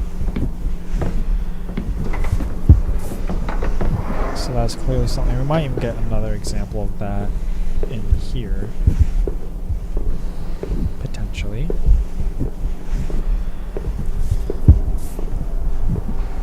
And then I have another question from Keaton. Realistically, how many people would it take to take out a bloodlusted silverback gorilla? Presumably male, although I'm not sure of the physiological differences between male and female gorillas. I think we've had this discussion before, you and me, but I'm failing to remember the exact conclusion. I think the assumption is that neither of us have weapons, but we can coordinate with our group. Like there's like maybe a short plan phase before the gorilla. Yeah, so maybe the plan phase is as the gorilla is killing our dudes. The rest of us go huddle in a corner and plan it out. I think my answer was about 15 to 20. And I think if you get 10 well-trained people that like know how to work with each other, like let's say 10 Marines or 10 Navy SEALs or something,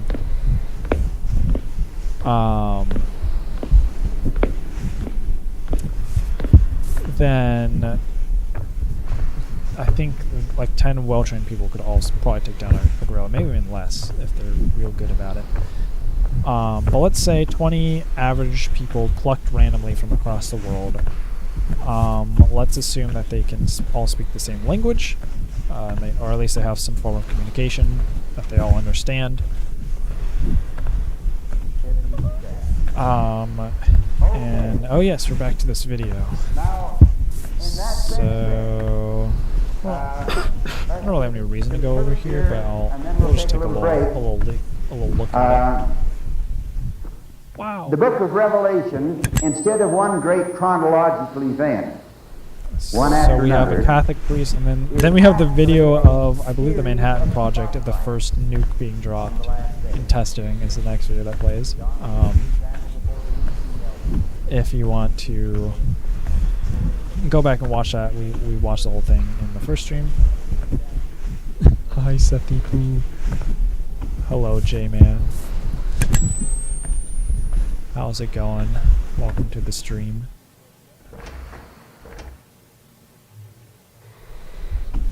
Do I know you in real life? J-Man, I can't. I feel like I'm not tying that to someone I know in real life at the moment.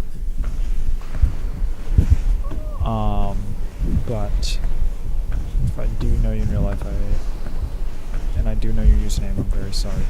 J-Man 2011. Welcome to the stream. Anyways, back to the pertinent conversation at hand, which is the gorillas. Just like in Joshua. Juan? Juan, is that you? J-Man? That would make sense.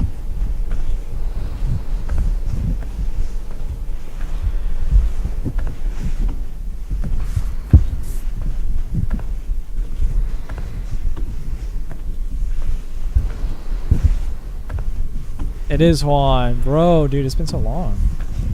How are you doing? Welcome to the stream. Thanks for joining in.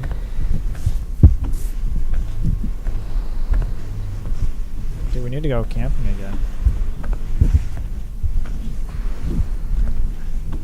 Thanks for the hearts. Thanks for the hearts. I forgot you can interact with that. I didn't realize I can see that.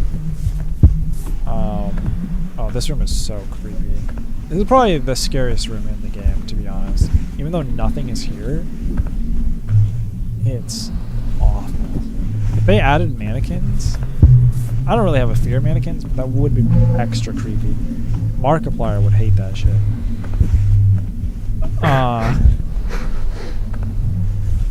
But yes, the conversation at hand. The gorillas.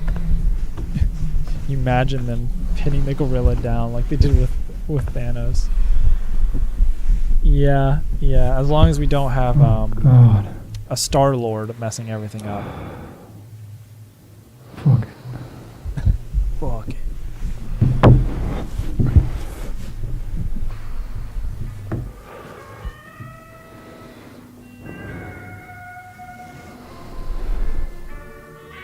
Let's go. This is definitely taking longer than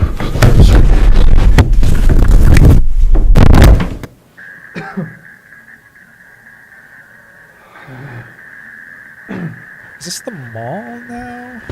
In the mall?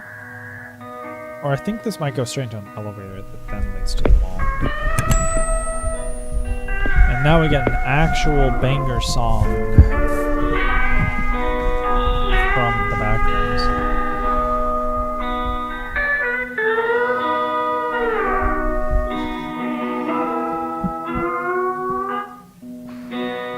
Some calming guitar.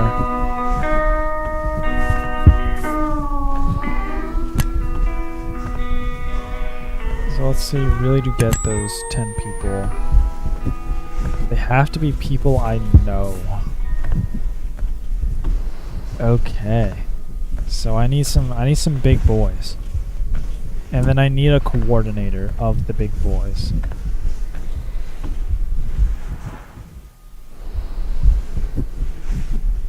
Well, Juan joining in, I think, would probably be a good play. You could hold down that gorilla like it's nothing. And he's got the outdoors experience to deal with wildlife.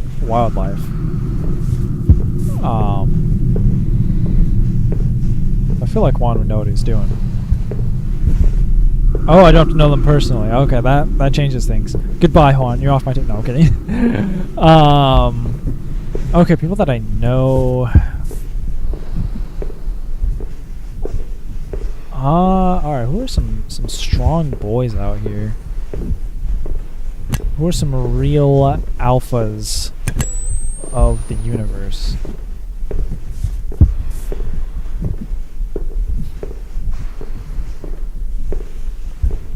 Alright, sounds good, Juan. I'm glad I can be your comfort streamer. I hope you have a great sleep. I hope when I scream because of the next jump scare, it doesn't awake you. So probably turn down your volume a little bit. But okay, 10 people I know. 10 strong, able-bodied people. And one really smart person to coordinate us. I feel like I need someone who understands the physiology of a gorilla really well. You would put Sam all... Okay, you're going about this on a much different level. People to sacrifice. Yeah, okay, let's go back to that assumption. Do we have prep time, or is the prep time during the fight? That's actually a good thing to know, because it's not like a video game arena where you go into this arena and you go in, and if you're successful, even though like some of your comrades die, they get respawned back. It'll just be like, well, if some of your comrades die, they just fucking die, and now they're out of the world. So now some of the big gentle giants I was thinking of, I might not want to put in there anymore.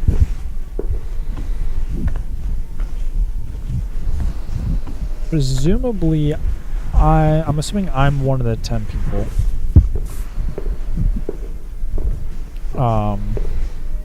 And this did go straight into the mall, like I was saying. I think I explored every damn inch of this place. Last time I was here, because I remember I got pretty distracted. That goes down a dark parking garage that eventually just loops back here, so I'm hoping I don't need to go down there.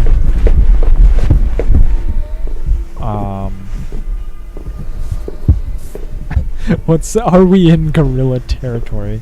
Yeah, the setting is a good question. I was kind of imagining like an arena type of thing. Gorilla territory is super funny way to describe it. Wait, I was imagining like an arena, kind of like the Roman gladiator pit of sorts.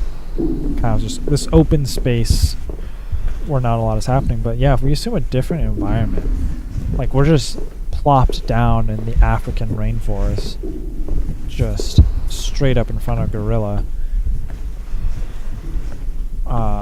Gorillas are in Africa, right?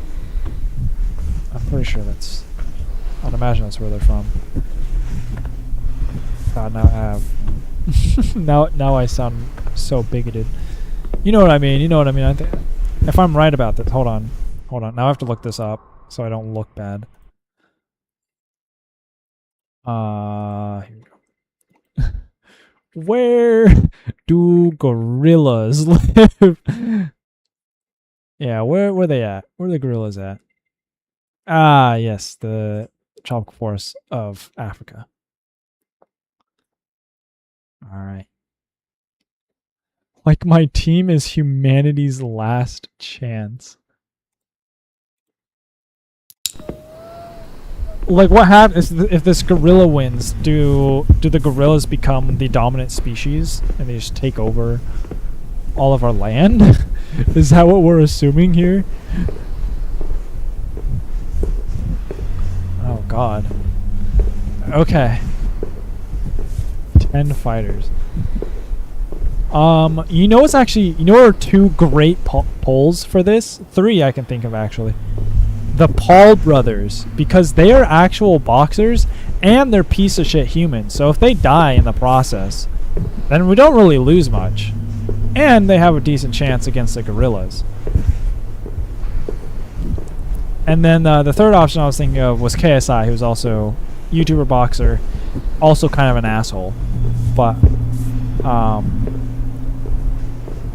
so I wouldn't be too sad about losing him. But I don't think he's as bad as the Paul brothers.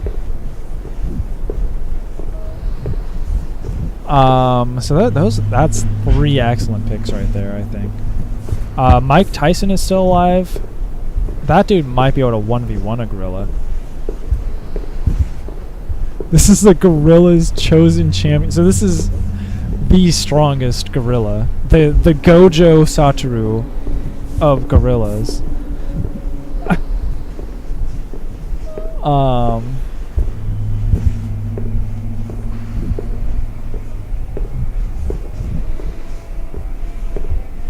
YouTube boxers will be the ones to save humanity, yes. So those are, I think that's 4 good picks right there. Then there's me. What was that? An entity.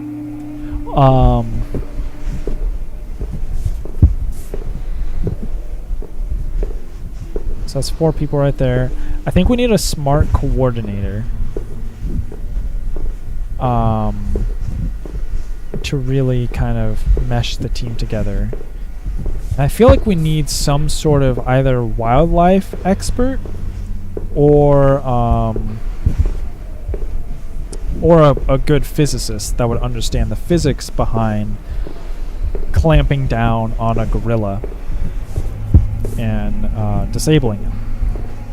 So this is kind of like the planner squad. We have our fighters. We probably need more fighters, but we have 4 of them so far, which is the Paul brothers, KSI, Mike Tyson. Then we have me. That's 5. And I guess I'll just fucking be there. I'll spectate, and if everyone in front of me dies, then I'm just like fucked. Or I hope that they weaken the gorilla enough that I can just kind of just give him a little forehead flick of death. Oh, you know what I meant to check actually in the game was when this all lights up, there's a room that you go into. There's over here that is open. I'm curious if that room is open before the lights turn on. I meant to check that, but I kind of forgot about that. I was actually gonna suggest someone that was dead to bring back to life for this. So giving me 1 resurrection is a great call. Steve Irwin, the Australian guy.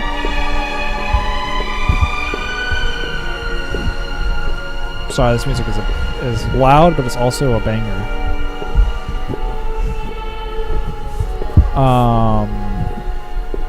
Because he's like a wildlife guy. He knows shit. I feel like you'd be a good choice. This is the red light I was talking about. I think this might be the only room in the only elevator in the game that actually has a red light next to it. I wasn't really paying attention to that.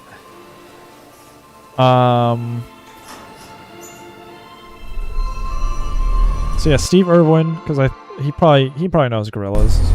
He knows a lot of wildlife. And I think I want 1 physicist. I'm just kind of thinking about who. Now we need to... Steve Irwin with domain expansion, the gorilla. That's so true. Like, that gorilla is fucked the second he sees Steve Irwin. He has his little hat on. Like, as long as there's no stingrays nearby, like, that dude can... He's taking on gators and shit, right? Like, that guy knows his stuff. We just keep him away from the water. Make sure there's no stingrays.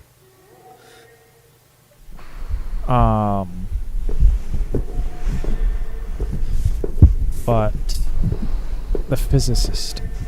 For some reason, the only one coming to mind is Neil deGrasse Tyson. Or not? Is that his name? Neil deGrasse. That sounds right. You know, the astrophysicist. Steve Irwin has innate curse techniques. Yeah.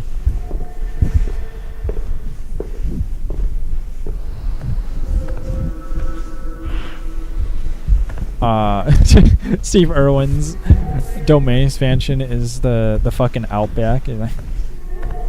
Domain expansion, the Australian Outback.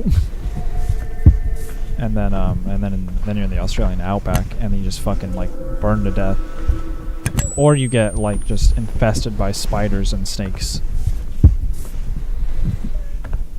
Carl Sagan.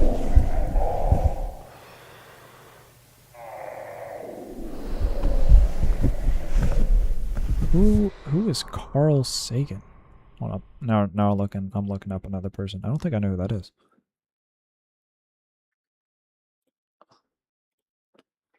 Carl Sagan. This guy. I feel like I recognize him. He's dead though. This expansion just makes you live in Australia, which just instantly kills any non-Australian. I reckon. Oh no, I know this guy. This guy talked about global warming like before it was a huge thing. But he is dead.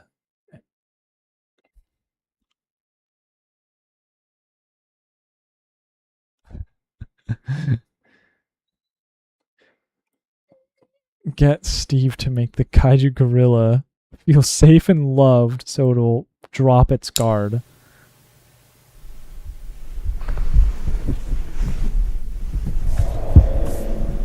Okay. Carl Sagan or Steve Irwin, because I think we only get one resurrection. I feel like Steve Irwin is still a better picker. Carl Sagan is very solid.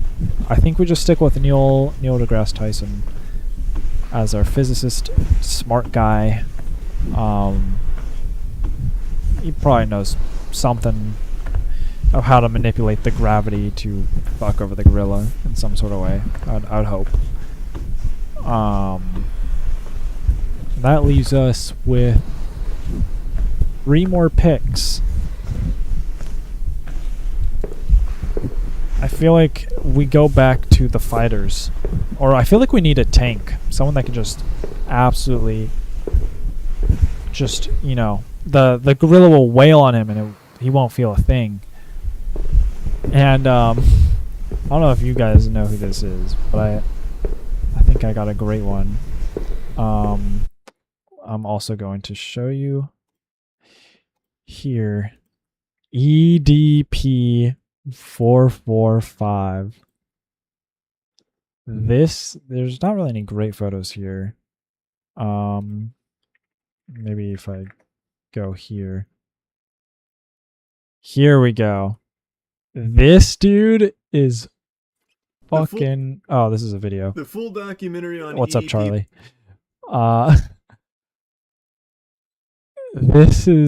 This guy is fucking huge. And he's a piece of shit. So he's a fucking pedophile. So we let the gorilla just absolutely wail away on this whale of a human. And dude, I think we're fucking set. And dude, we can give those 2 extra people to anyone, dude. Just spectate. So Keaton, Emily, Juan, go out to any of you guys. You guys just spectate the madness. Where do we come in from? Damn it, I left the game now. I don't know where I was. I can't even interact with the store. I think we just need to go over here. But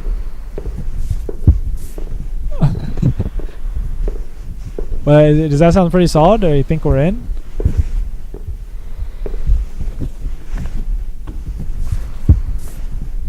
Do we win?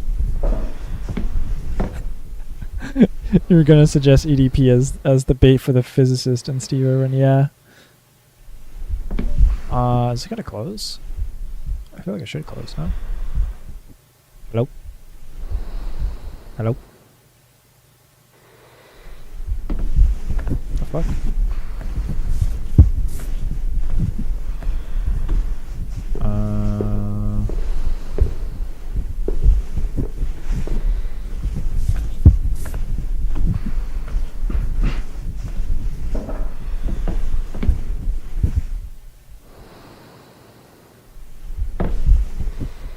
Why is this not going?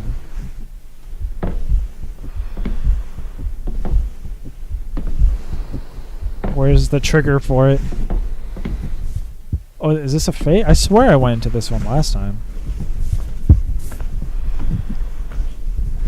Maybe I'm supposed to trigger something else before I go in there? That's strange. Alright, I'll continue walking around, I guess. If not, it might be bugged and I'll have to probably restart the level. That's interesting. Oh, I didn't switch to the right thing. There we go. Sorry about that. I think that if because I'm switching between just monitor display and actual game capture, I think the game capture, or not the game capture, the monitor display kind of messes with the colors a bit, and then you also see the Steam pop-ups and stuff.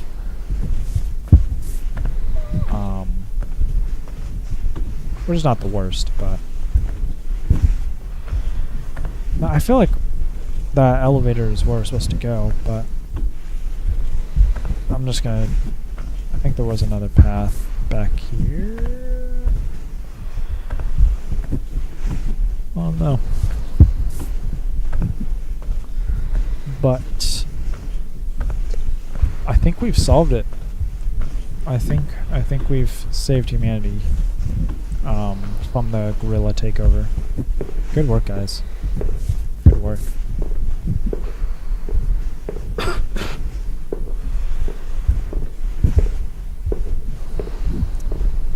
Oh yeah, we didn't go this way. Hey.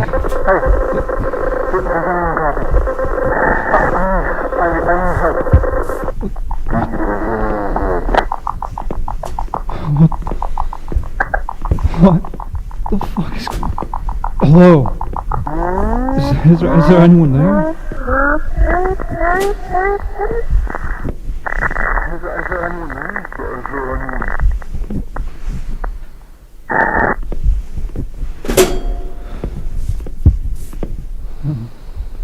Oh, I forgot the hole here. Yeah, we have that call, which I kind of forgot about. And then we also have this opening electrical box going all the way back to the lore of the game itself. So clearly it sounds like something was trying to copy our voice. Kind of like how the fungi bacterium entity also kind of mimics voices. Oh yeah, dude, there's this. This is interesting. So we have like the red lights at the top, this barbed wire. Oh, I didn't notice the arrows last time. Arrows, another room up there, and then also emits a rather terrifying noise. And it kind of looks like things have fallen through. Then we have this. I don't even know what this is. It looks like old electrical boxes.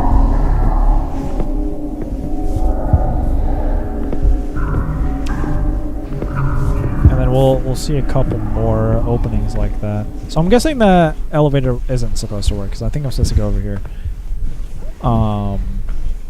Yeah, I have another opening here.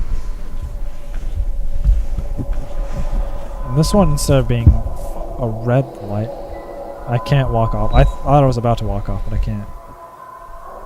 But another like floor down there, and then we have this blue light, and we still have the red lights up there. Kind of similar to Kane Parsons' outside areas for his backgrounds that we see in Found Footage 3. And it reminds you of PT. Yeah, it does. Especially like this specific area. The lighting, just the straight hallway. You know, I've never played PT. I think I've watched someone play it. I've never actually played it. That's like one of the classic horror games. Someone will have to add that to a stack of games at some point. That'd be cool. Oh my god. Oh yeah, and then we have this area. This is cool. I love these like... Oh, it turned on. turned on and broke my computer. But I love these like interior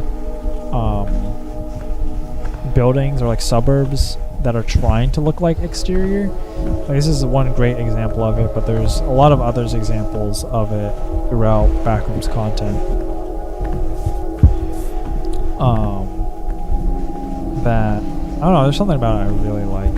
Especially when you have like this old warehouse looking ceiling and what is supposed to be like the painted sky and the clouds in the sky. Again, it's that weird nostalgic / liminal feeling that you just can't quite describe. And then I think that's where we're supposed to go. I think I checked inside of here last time, but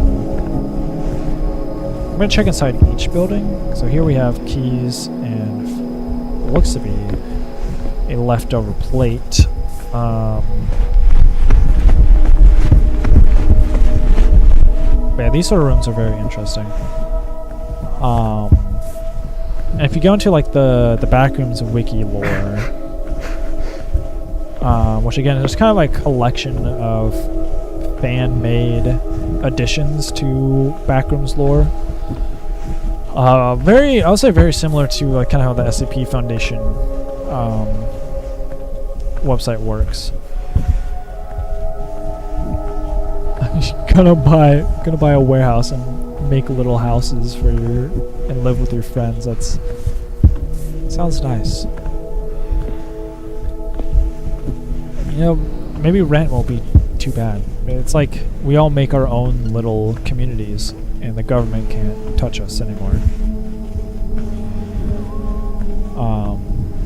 It's just the plastic launcher with the fire hydrant. So funny. But to dive into the Backrooms wiki, where we kind of have, they kind of segment the Backrooms into completely different levels. So like the yellow wallpaper rooms that you see at the beginning of this game, and just kind of like as the Backrooms staple. That is what is considered level 0. And then you have other levels that they've just cut, like level 603 and level 502. There's just random kind of creations that people have made up, kind of like how SCP assigns numbers to entities and creatures that people have made up. Same thing has kind of happened with the Backrooms in certain levels, along with usually entities within those levels. So, and it's just kind of interesting seeing what people come up with. And you see, like one of the levels that I actually do enjoy is, it's very similar to this, but it's actual real life outside. You have these rolling green hills with these random suburbs dotted across. The rolling green hills.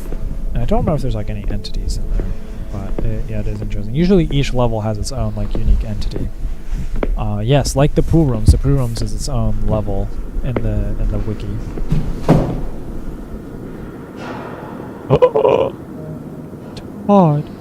Todd's followed us. What's up, Todd? Oh, he won't let us go back. He's stopping us. What do you not want us to see, Todd? What's back there? What are you hiding from us?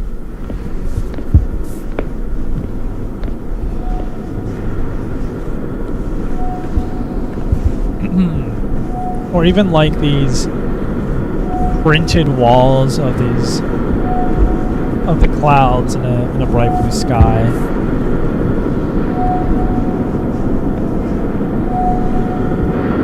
I just kind of I love that aesthetic. What in the hell? Oh yes. So last time I tried going across this ladder immediately. I did not take a look at what's back here.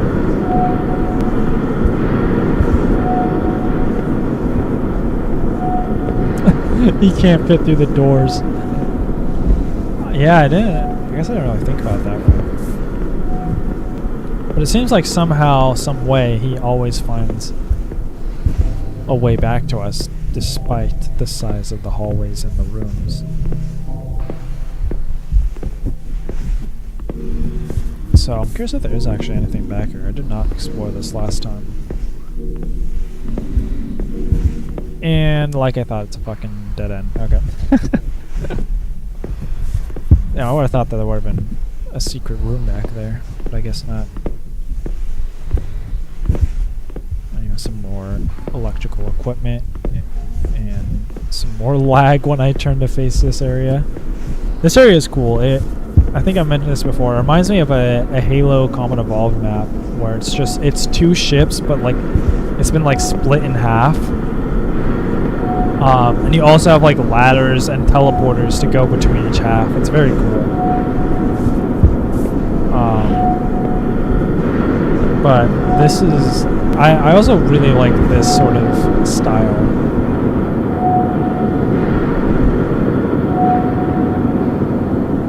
Kind of feels like the backgrounds have been cut in half. Focus.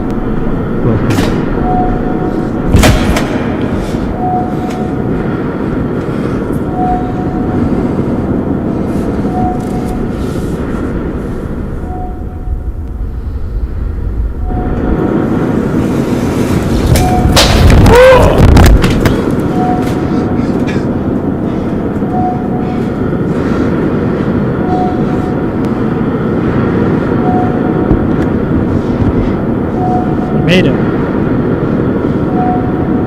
Todd, how'd you get there?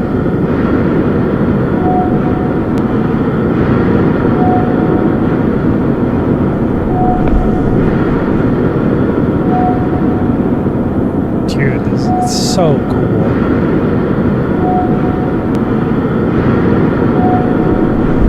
I'm curious how the dev even built that.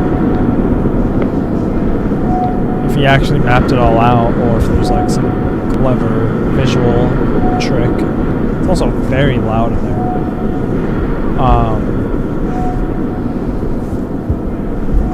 But yeah, so Todd found a way through the small corridors. He always finds a way back to us. But that specific scene right there kind of clearly Todd kind of pulled the ladder out from under us. Was he trying to kill us, or was the ladder gonna fall and he ended up saving us? That's kind of the question I have, and I'm gonna probably try to answer that question when I make my video. Fuck, that was loud. Yeah, that definitely was loud. And we should be seeing the Son of God soon. I don't think there's anything in here. I'll take a look. This is your lunchroom.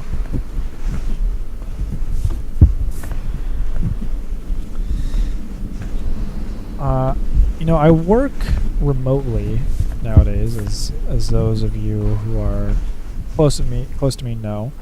But there was a couple of times that I did have to go out to our office building. And the lunchroom looked very suspiciously kind of like this. It was just a fridge and some tabletops just in a random room with no windows. So it is funny how even though the background is supposed to be this kind of unreal, impossible place, it does get some things right.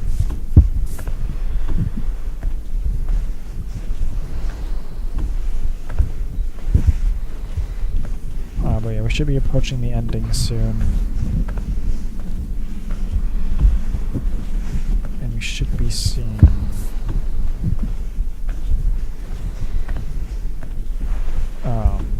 Jesus pretty soon. Both a metaphorical and real sense. And this is probably one of my favorite rooms in the game. I love this area. So cool. If any of you don't know, I also explained it when I was here in the last stream. but this is a recreation of a very liminal image that kind of floated around when the Backrooms was first getting popularized, of this sort of like indoor hotel with this indoor courtyard. This is a real hotel in London, I believe. In fact, we could probably... I'm gonna look it up. Yes, like that. London Hotel. Hello, EDP. What do we mean? Liminal Hotel. So yeah, this is the image. And then let's do the location. Then we'll go back. Yeah. London, Holiday Inn Express in London. Thanks AI. Then I think we could also get it confirmed here. Oh, this is the wiki.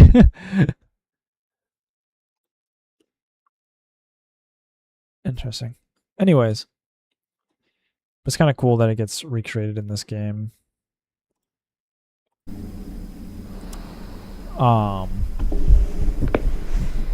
I just love this image. It's so cool. Or this area.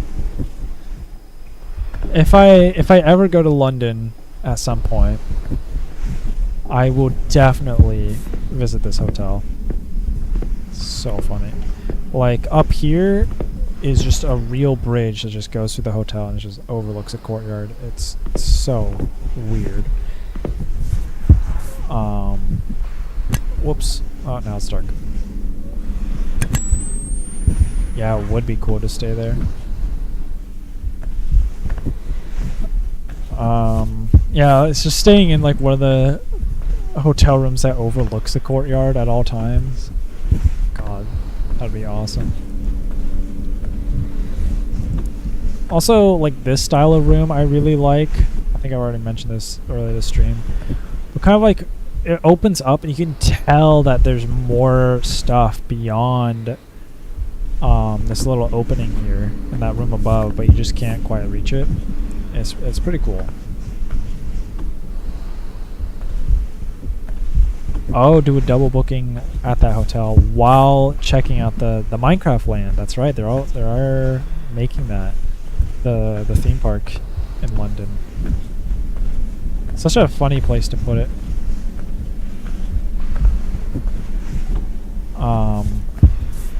Yeah, I guess we'll have to check out both. Someone needs to make a Backrooms hotel. I feel like hotels in general already kind of give off that vibe. We just go to any hotel. And then just pretend that you're in the Backrooms. But I think what you're probably trying to get at, Juan, is having the same like wallpaper as the original Backrooms. That would be cool. And the same lighting and everything.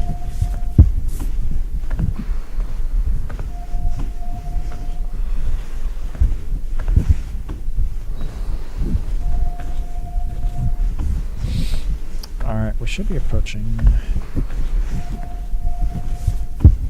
Jesus soon, I think. I honestly don't fully remember. Actually, I think, isn't there another room that we have to go to? Oh no, here he is. So, we have Jesus, who tells us to choose the right path. And last time I trusted Jesus, and I chose the right path, and it killed me. And maybe there was some foreshadowing literally written on the walls. That was loud. Oh my god, there's a smoke alarm. That's so funny. But the foreshadowing literally written on the walls is that there is some mold there. And then I got killed by the mold monster. So this time, we'll go left. And maybe we'll escape the complex. For real this time.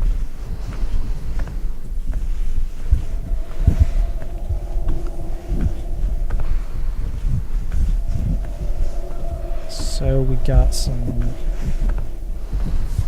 Oh, I can climb on the benches. That's funny. And I got some interesting benches here. Okay, we have another choice here between the man's restroom or the woman's restroom. Believe that we are a man in game, and I am a man in real life, so a man should go in the man's restroom. And it's fucking empty. Alright. Woman's restroom.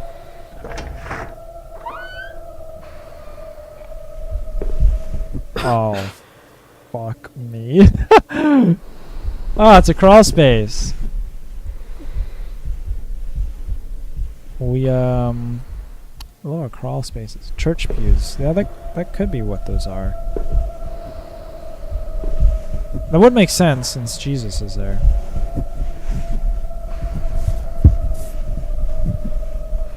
Dude, the sound right now is terrifying.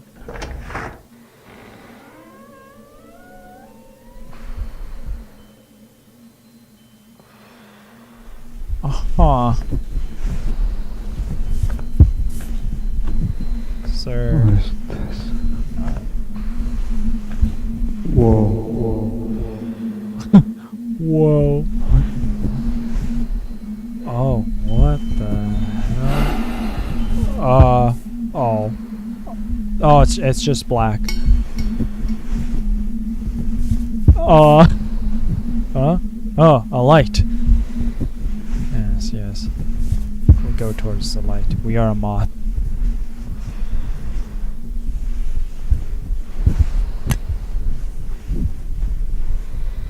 Oh, what happened? Where am I?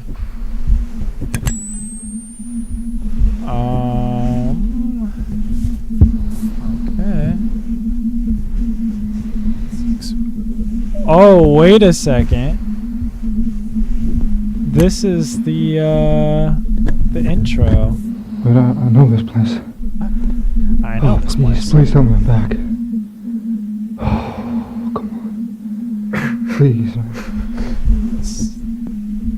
This looks the same. Hello? Does anyone copy? Does anyone copy? Hello? Fuck.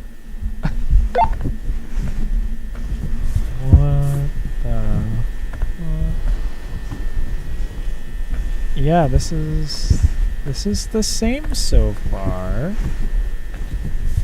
Now, an entity did take our rover here. Do we think it moved on? Or has it been waiting? Oh! It's here. Oh. What is this? Would you look at that? Hello? Well, I'm gonna go over here into this room. This makes no sense. What is he saying? It's so hard to understand them sometimes.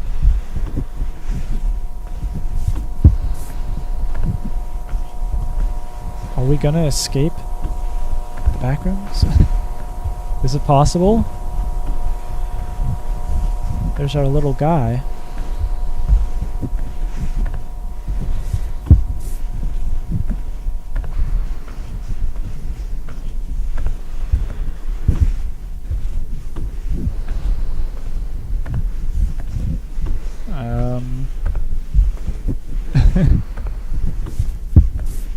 This does make no sense. None of this makes sense. It's almost like it's made to not make any sense at all.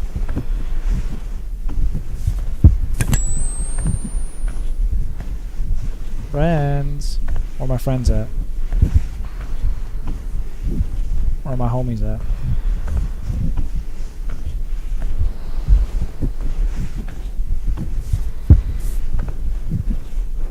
Well, my homies should just be over here. Homies? Oh, I have to run. Oh, my homies ditched me, bruh. What's up with that?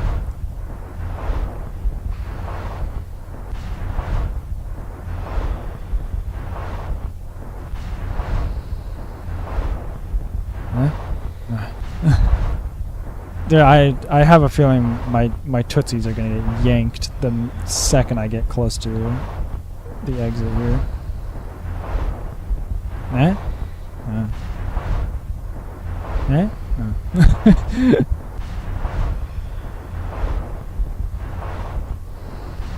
Come on. Come on. Come on. We're almost there. No Tootsie Monster. Oh my god, no Tootsie Monster. Looks like we're okay. Okay. Just follow the tape. Yeah, we'll follow the tape in a Follow little the bit. tape. I want to check out this equipment. I love the aesthetic of like old 90s like computer equipment. It looks so cool. I miss it. I feel like our computers nowadays they look too sleek. They've lost their charm.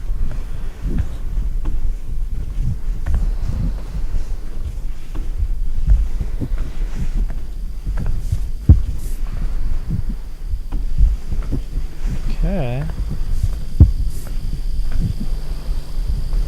We only got a little bit longer. And then I think we'll be okay. Now what I'm curious about is that time dilation theory that we were talking about. If there has been any time dilation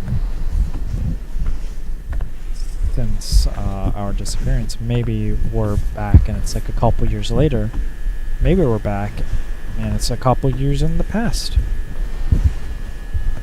Or it's only been, what, 2.5 hours and everything's cool. But what is starting to kind of trigger as a bit of a flag here is I swear in the intro there was more branching paths of this tape. What? Speak of the devil. Never mind. There are some other branching paths. Okay, yeah. I guess it just went on, the single path went on longer than I thought it did. That's funny. The second I mention it. Now what I am also curious about is if the invisible wall is still here. And it is not. So I'm actually going to do a little bit of exploring into the darkness here because I wasn't able to in the intro, and it looks like it's probably just going to be a bunch of dead ends. But interesting.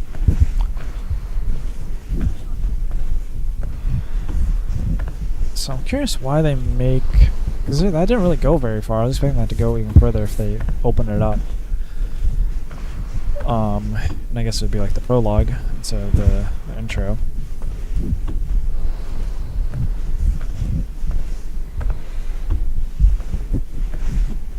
But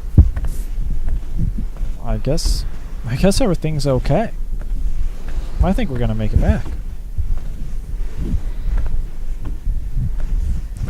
We're gonna like make it back, and they're just gonna fucking like shoot me on sight. Who the fuck are you? My god, I'm actually back. Yes.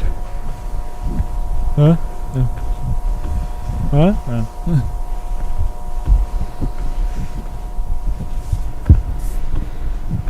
Well, what's interesting is that there's no filter here. There was like a blurry film between the gateway and the back rooms.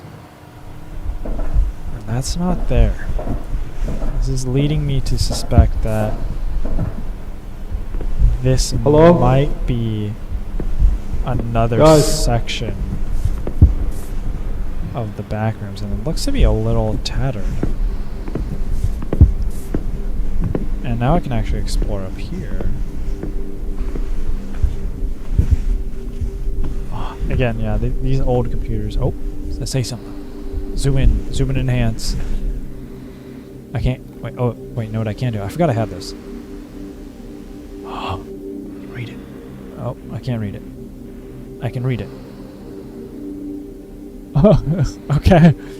Sudo update hello world. Looks like they're using the Linux terminal.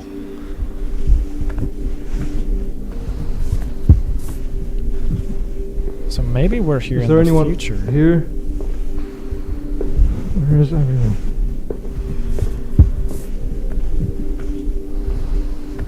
Huh.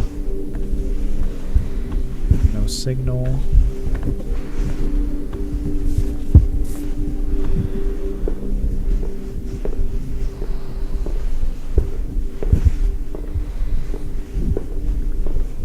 Seems like this place is empty.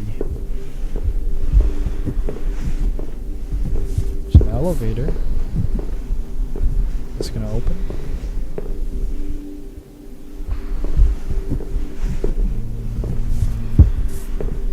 Seemingly not. Okay. Looks like we have to explore a little bit more.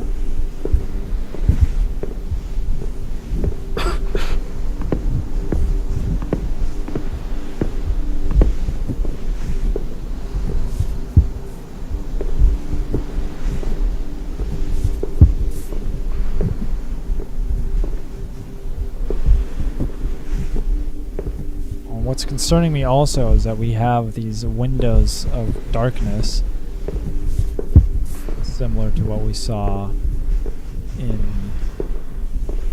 the backrooms as well. So, can we interact with this now? No. So what the heck? The door handle is so skinny. Huh. Well, there was a way to go to the right. Over here. That I don't think we went down.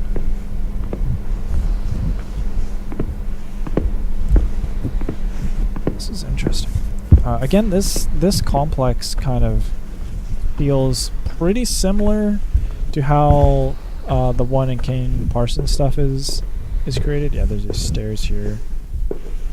And more elevators, but I'm assuming we're gonna have to take the stairs. Yeah, it feels pretty similar to that, similar design and everything. Probably just a little bit different.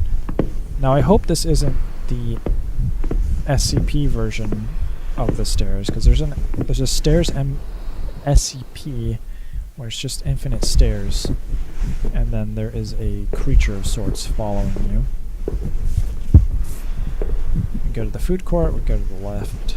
Over here, is there anything over here? Oh, it's fucking dark in here. And nothing going on in here from what it looks like. Oh, about new tech, if you look up, you can it lights up more of the room.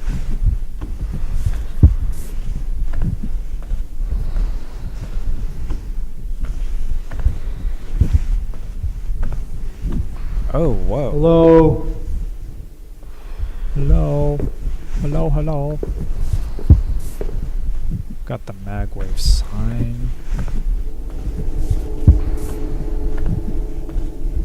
Yeah, again, these dark windows. Maybe it's just nighttime, but it kind of makes it symbolize that this is a backrooms recreation of it. And that would make sense if we consider the MRI theory, where the backrooms has basically infinite and easy access to the Magwave Corporation building, the HQ, and can recreate it pretty much perfectly if it gets enough scans in.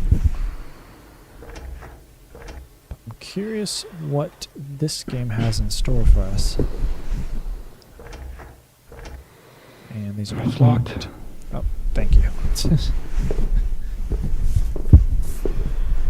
I almost couldn't tell. So does this go up more? That's where we came from. So I guess we have to go... This is the food? Oh, that... Wait, we just went a big circle. Hold on. There's something I missed? Let must have been something I missed. Was there another way in here? I don't think so.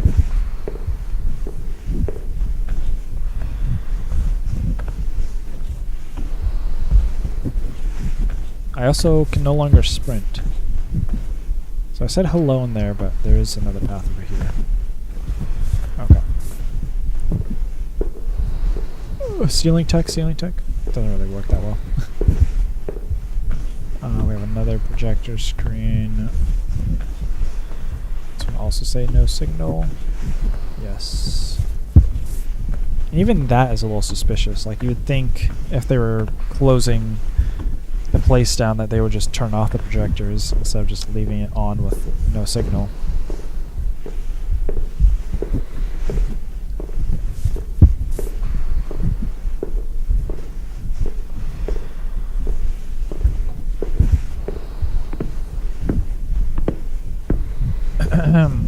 Okay.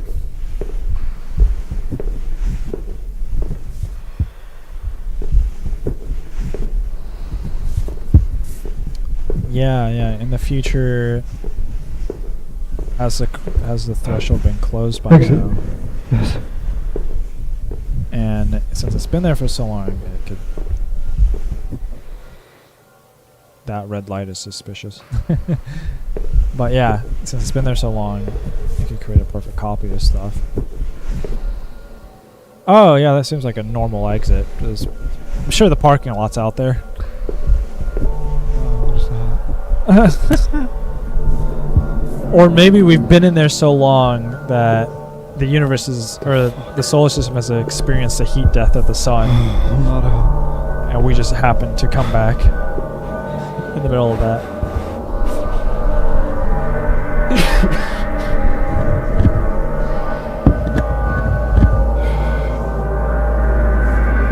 Oh, we're in selfie mode.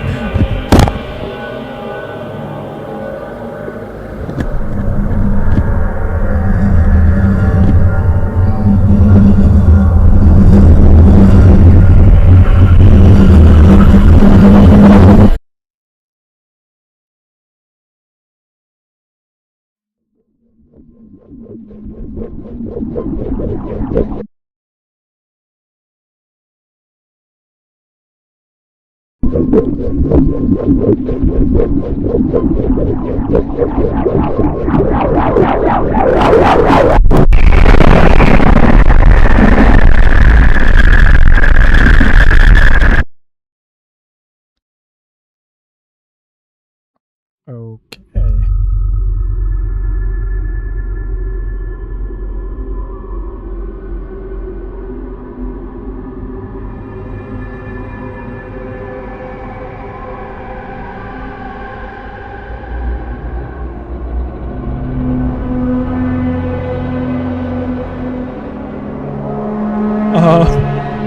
Fortnite Rift? What is that?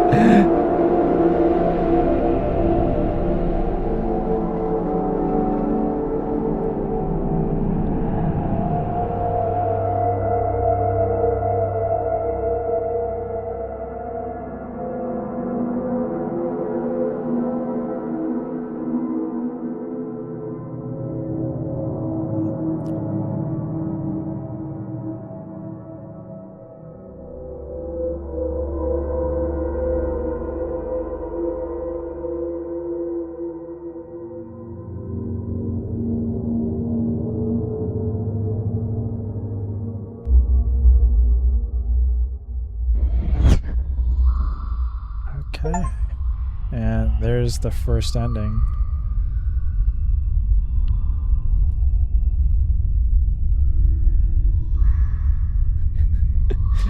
Didn't realize this is a Fortnite event, yeah. It's gonna, at the end of the credits, it's gonna be like, for the new Fortnite season, we're adding in the backrooms as a POI. Or POI. And then they're gonna add the fun guy monster as a playable skin in Fortnite.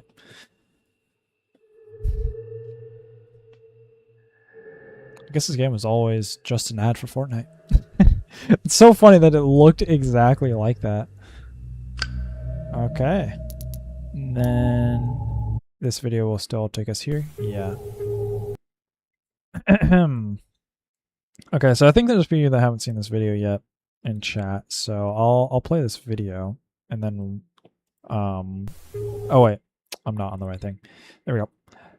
So when I click that little play button, it's actually a YouTube link, and we have this video here. Eerie prop disappearance caught on cam. Interestingly, it's dated November 16th, 2005. About 17 years before the game takes place, or 17 years after the game takes place.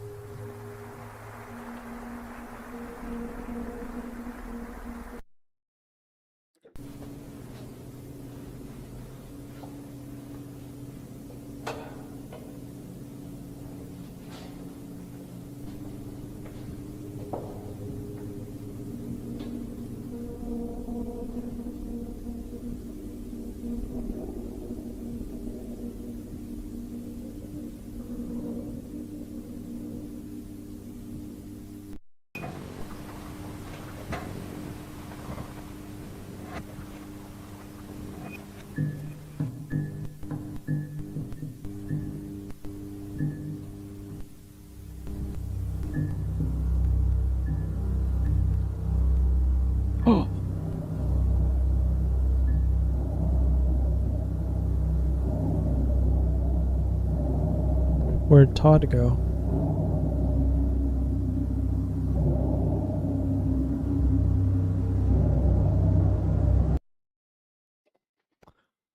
Actually, one thing I want to check on if there's a more clear image of him. Okay, yeah, so it is him with the long arms and everything. 'Cause it kind of looks like these other ones in the background. It just looks like their heads on like some sort of, and then like a little cape or something, versus the actual entity is the full thing with the arms and legs and stuff. That's interesting. What is also interesting, but that's not the only video on this channel. There's another one.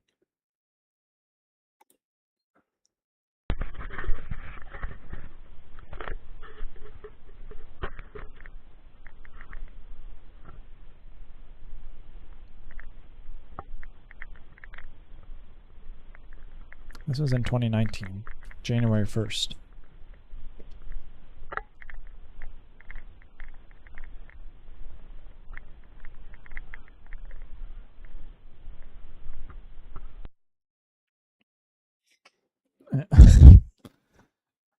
It's walking through Target while purple. I meant to read the description of the first video, but we'll read the description of this one. So we have the date, and then we also have this weird string of numbers, which I think is actually just 14, 13, 41A, which is when the video starts. Interesting. But another beautiful day here in Tenerife. I must say the weather here has been amazing since I moved. Do not mind the date display. It seems to be frozen. I don't know how to fix. That's also an interesting detail.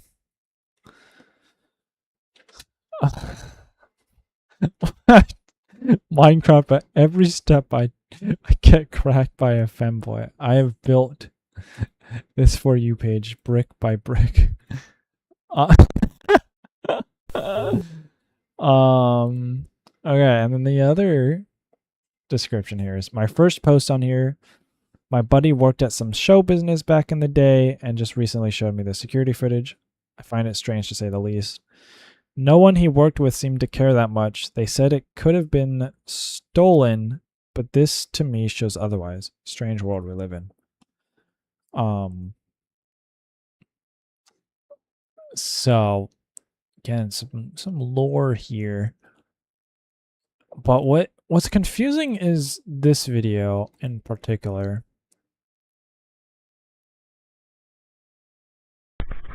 is it just seems to be a seemingly random video. Penguin depressed. So I got some banger videos lined up.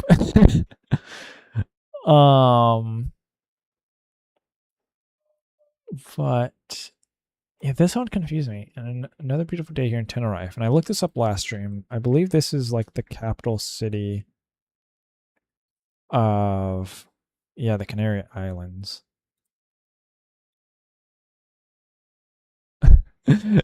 Those other Todds would never believe what happened to the brother. Yeah, dude. The other Todds, like, where'd Todd go? And then it cuts to Todd and he's just fucking stuck in the back rooms. Trapped there for eternity. But anyways, yeah, Tenerife. I believe it's this whole island in the Canary Islands. I have no fucking idea what the significance of it is, but it is here. For my video, I want to kind of do a little bit of a deeper dive into the lore, and I'm curious what other people have kind of found out and theorized about it.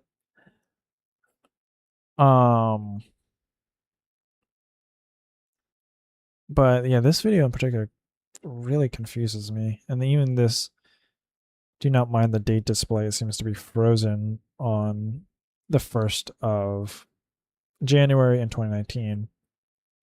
Maybe even the specific time matters. This would be 2:13 p.m. I don't know. And then also, it's interesting, and I'll go back here. We have Tenerife Airport disaster. What is this? Okay. It is, what is this? 1977, March 27th. 2 Boeing 747s crashed into each other,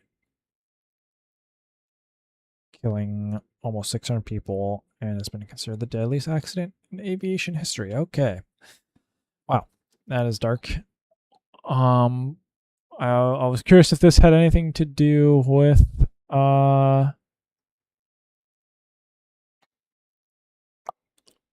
this date here, but I don't think it does. So we just happen to look at something depressing. But yeah. So let's see, other ending. It is getting kind of late. I thought I'd wrap this up a little bit quicker, or get to the ending a bit quicker, and have some time to talk about it. But getting stuck in the first level ended up shaving about an hour and a half of our time off, unfortunately.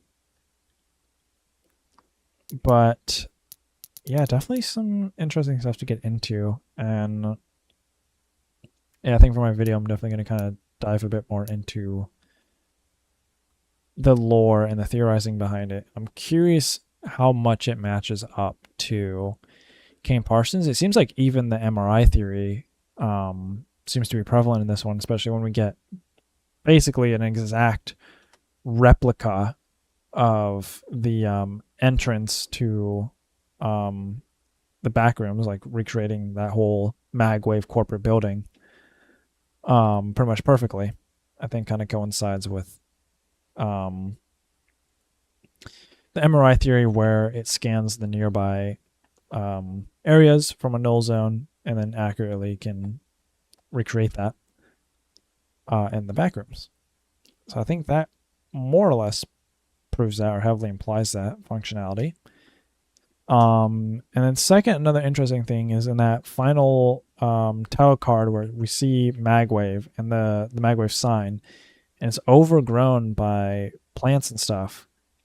It makes it kind of imply that Magwave has been abandoned at some point, and perhaps that whole building has been abandoned, which maybe could lead to another theory where maybe that was the actual building, but the backrooms somehow kind of corrupted it, and he maybe created another null zone that we see in that red gateway, and sucked out all of the employees into it, and maybe that's why it's abandoned. But who knows? It's something I'm going to be looking into for the video itself. But I think that'll pretty much wrap up everything to do with the complex expedition. So keep your eyes out for that video. I have no idea when that's going to come out. I don't know how long it's going to take me to edit, but I'll get that out as soon as I can. What else? So yes, the next game that we're going to do starting next week, is we're going to start Outlast. We're going to 100% that, and then move on to Outlast 2, 100% that, and then we'll start dipping my fingies into the sack of games and randomly pull out the next game to play that you guys have created.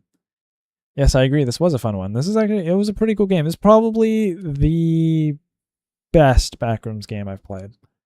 Because a lot of them are low-key, like, a little sloppy, just kind of like spamming levels and entities at you and trying to like spook you, but it's in the back room, so you have to play it. That makes it so cool.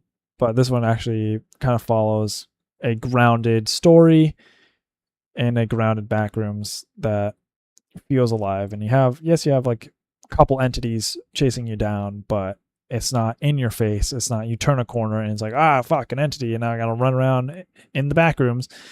But it's cool because I'm in the backrooms. And I think even just like how the Todd entity is shown off, and how he just kind of like he randomly appears in front of you, and then he kind of like slowly follows you throughout your time in the backrooms, and then either attempts to kill you or attempts to save you. I'm unsure. As his kind of like final moment is pretty cool, but clearly there's some deeper lore to him, as there is a whole YouTube video about him, and that's the one that is shown or kind of linked in the game. So there's something deeper to him. Well, we just have to figure it out. But yeah, overall, I think I really enjoyed this one. If I were to give it like a rating out of 10,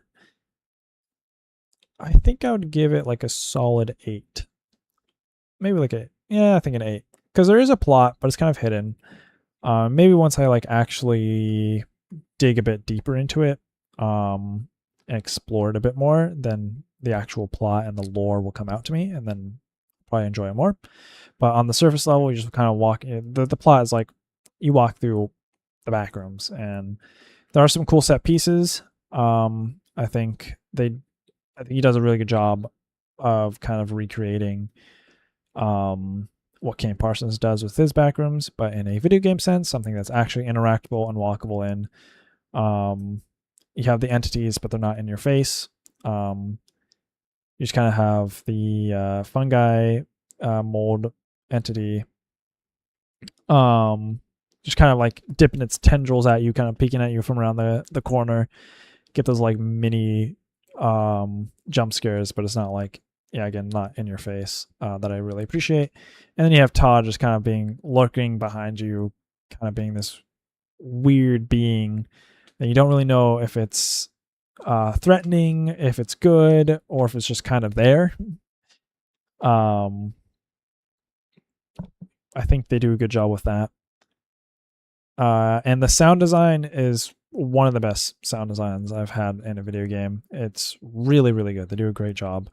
The camera effects, the environment is all very good.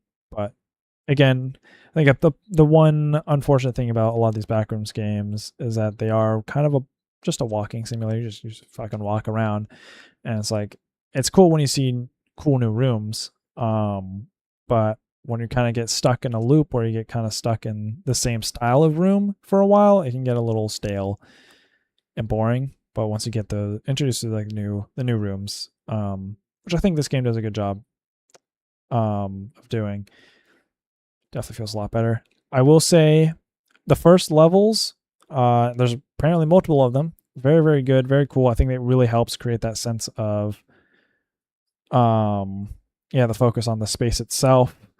Creates this sense of you're in a large, seemingly infinite space. You kind of get trapped. The first levels are so big.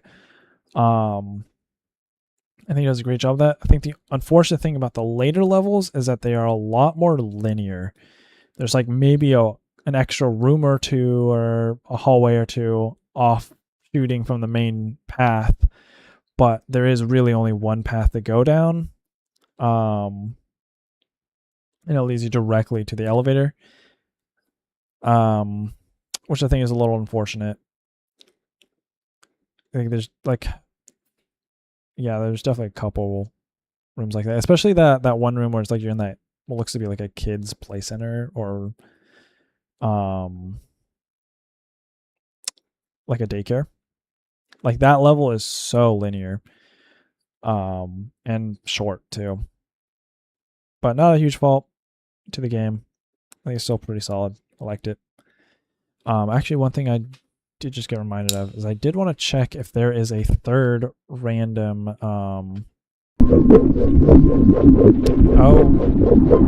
back here.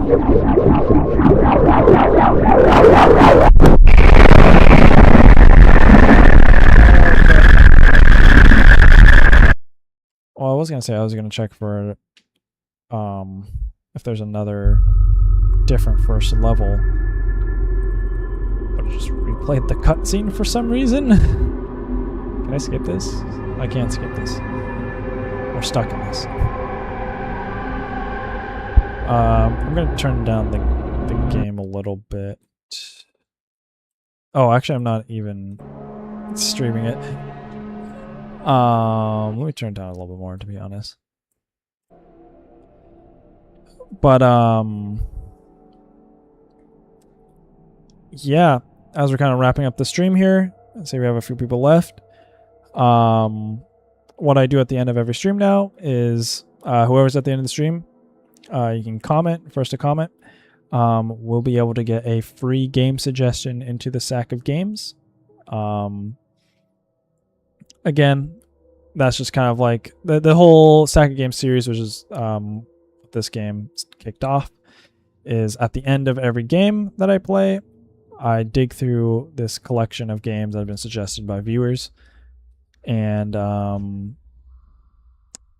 randomly select one of those games, and whatever game gets selected is the next game I play, and I will 100% that game. That's kind of the challenge behind it. So yeah, whoever's in chat right now, if you want to suggest a game, feel free to do so right now. First person to send it in there will get the free game suggestion. If whoever's in chat right now doesn't want to suggest a game, that's totally fine. Then what I'll leave that up to is whoever decides to watch the VOD makes it to the end, or just skips to the end. They can do that too. They can put down a comment on YouTube, and the first game suggestion comment will be the next game I put in the sack of games. Okay, I'm going to try loading the tape one more time. I hope this doesn't just... Oh, maybe I can do that. Yes, perfect.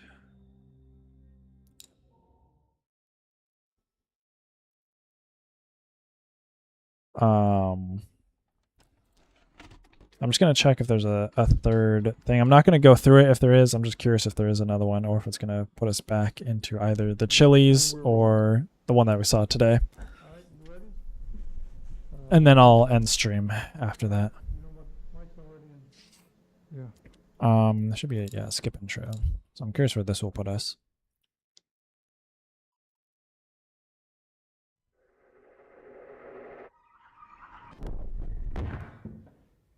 This is another new area. Okay, interesting. The complex.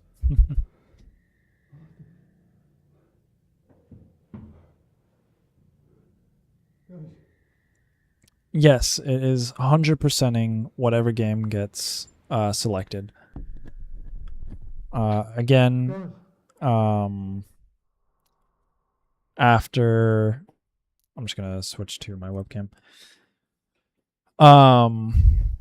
After Outlast 2, I'll start digging into the SAC games. It's randomly selected through a marbles on Stream Race, and wherever game gets selected, I'm 100%ing. So hardest difficulty, all collectibles, all achievements. If it's a competitive game, gonna try to reach the highest rank that's not like top 500. I think just below top 500. And it's I mean, low-key, since every video game is so different, it's gonna be definitely case by case how we determine that. Like even this game is pretty different. So we'll just kind of figure that out on the fly as we go. But yeah. Undertale. Okay. That is a good suggestion. That is a game I've been meaning to play. I got through, like, I think I played about like 4 or 5 hours of it like 2 or 3 years ago, and shelved it because I got distracted by other games. But that is a game I've been meaning to play, and I did like it when I was playing it. I just never actually sat down and committed to it. So let's switch to the Discord here, and I'll display that out. Let's go here. I'm going to turn this back up. And all right. So this is the Sack of Games Discord. This is my official Discord. Should be linked in the description if you want to join. But this has all the rules, announcements for new streams and videos. This is probably the most important page, which is the rules of how the Sack of Games works. So here's kind of like a FAQ type of thing. This explains all the rules behind it. This should be 100% explanation for everything, but I don't know, there might be some weird edge case scenarios that I'll just add to this as time goes on. And then I even have, this is an old video from a couple years ago, but this kind of shows off what the marble race will look like that selects a game in the Sack of Games. Here is the current list of Sack of Games. It's a little cozy in there. There's a lot of space. Sack is looking not quite empty, but there could definitely be room for more suggestions in the future. Again, at the end of every stream, I will consult my chat and whoever's in there and whoever's willing will get a free game suggestion.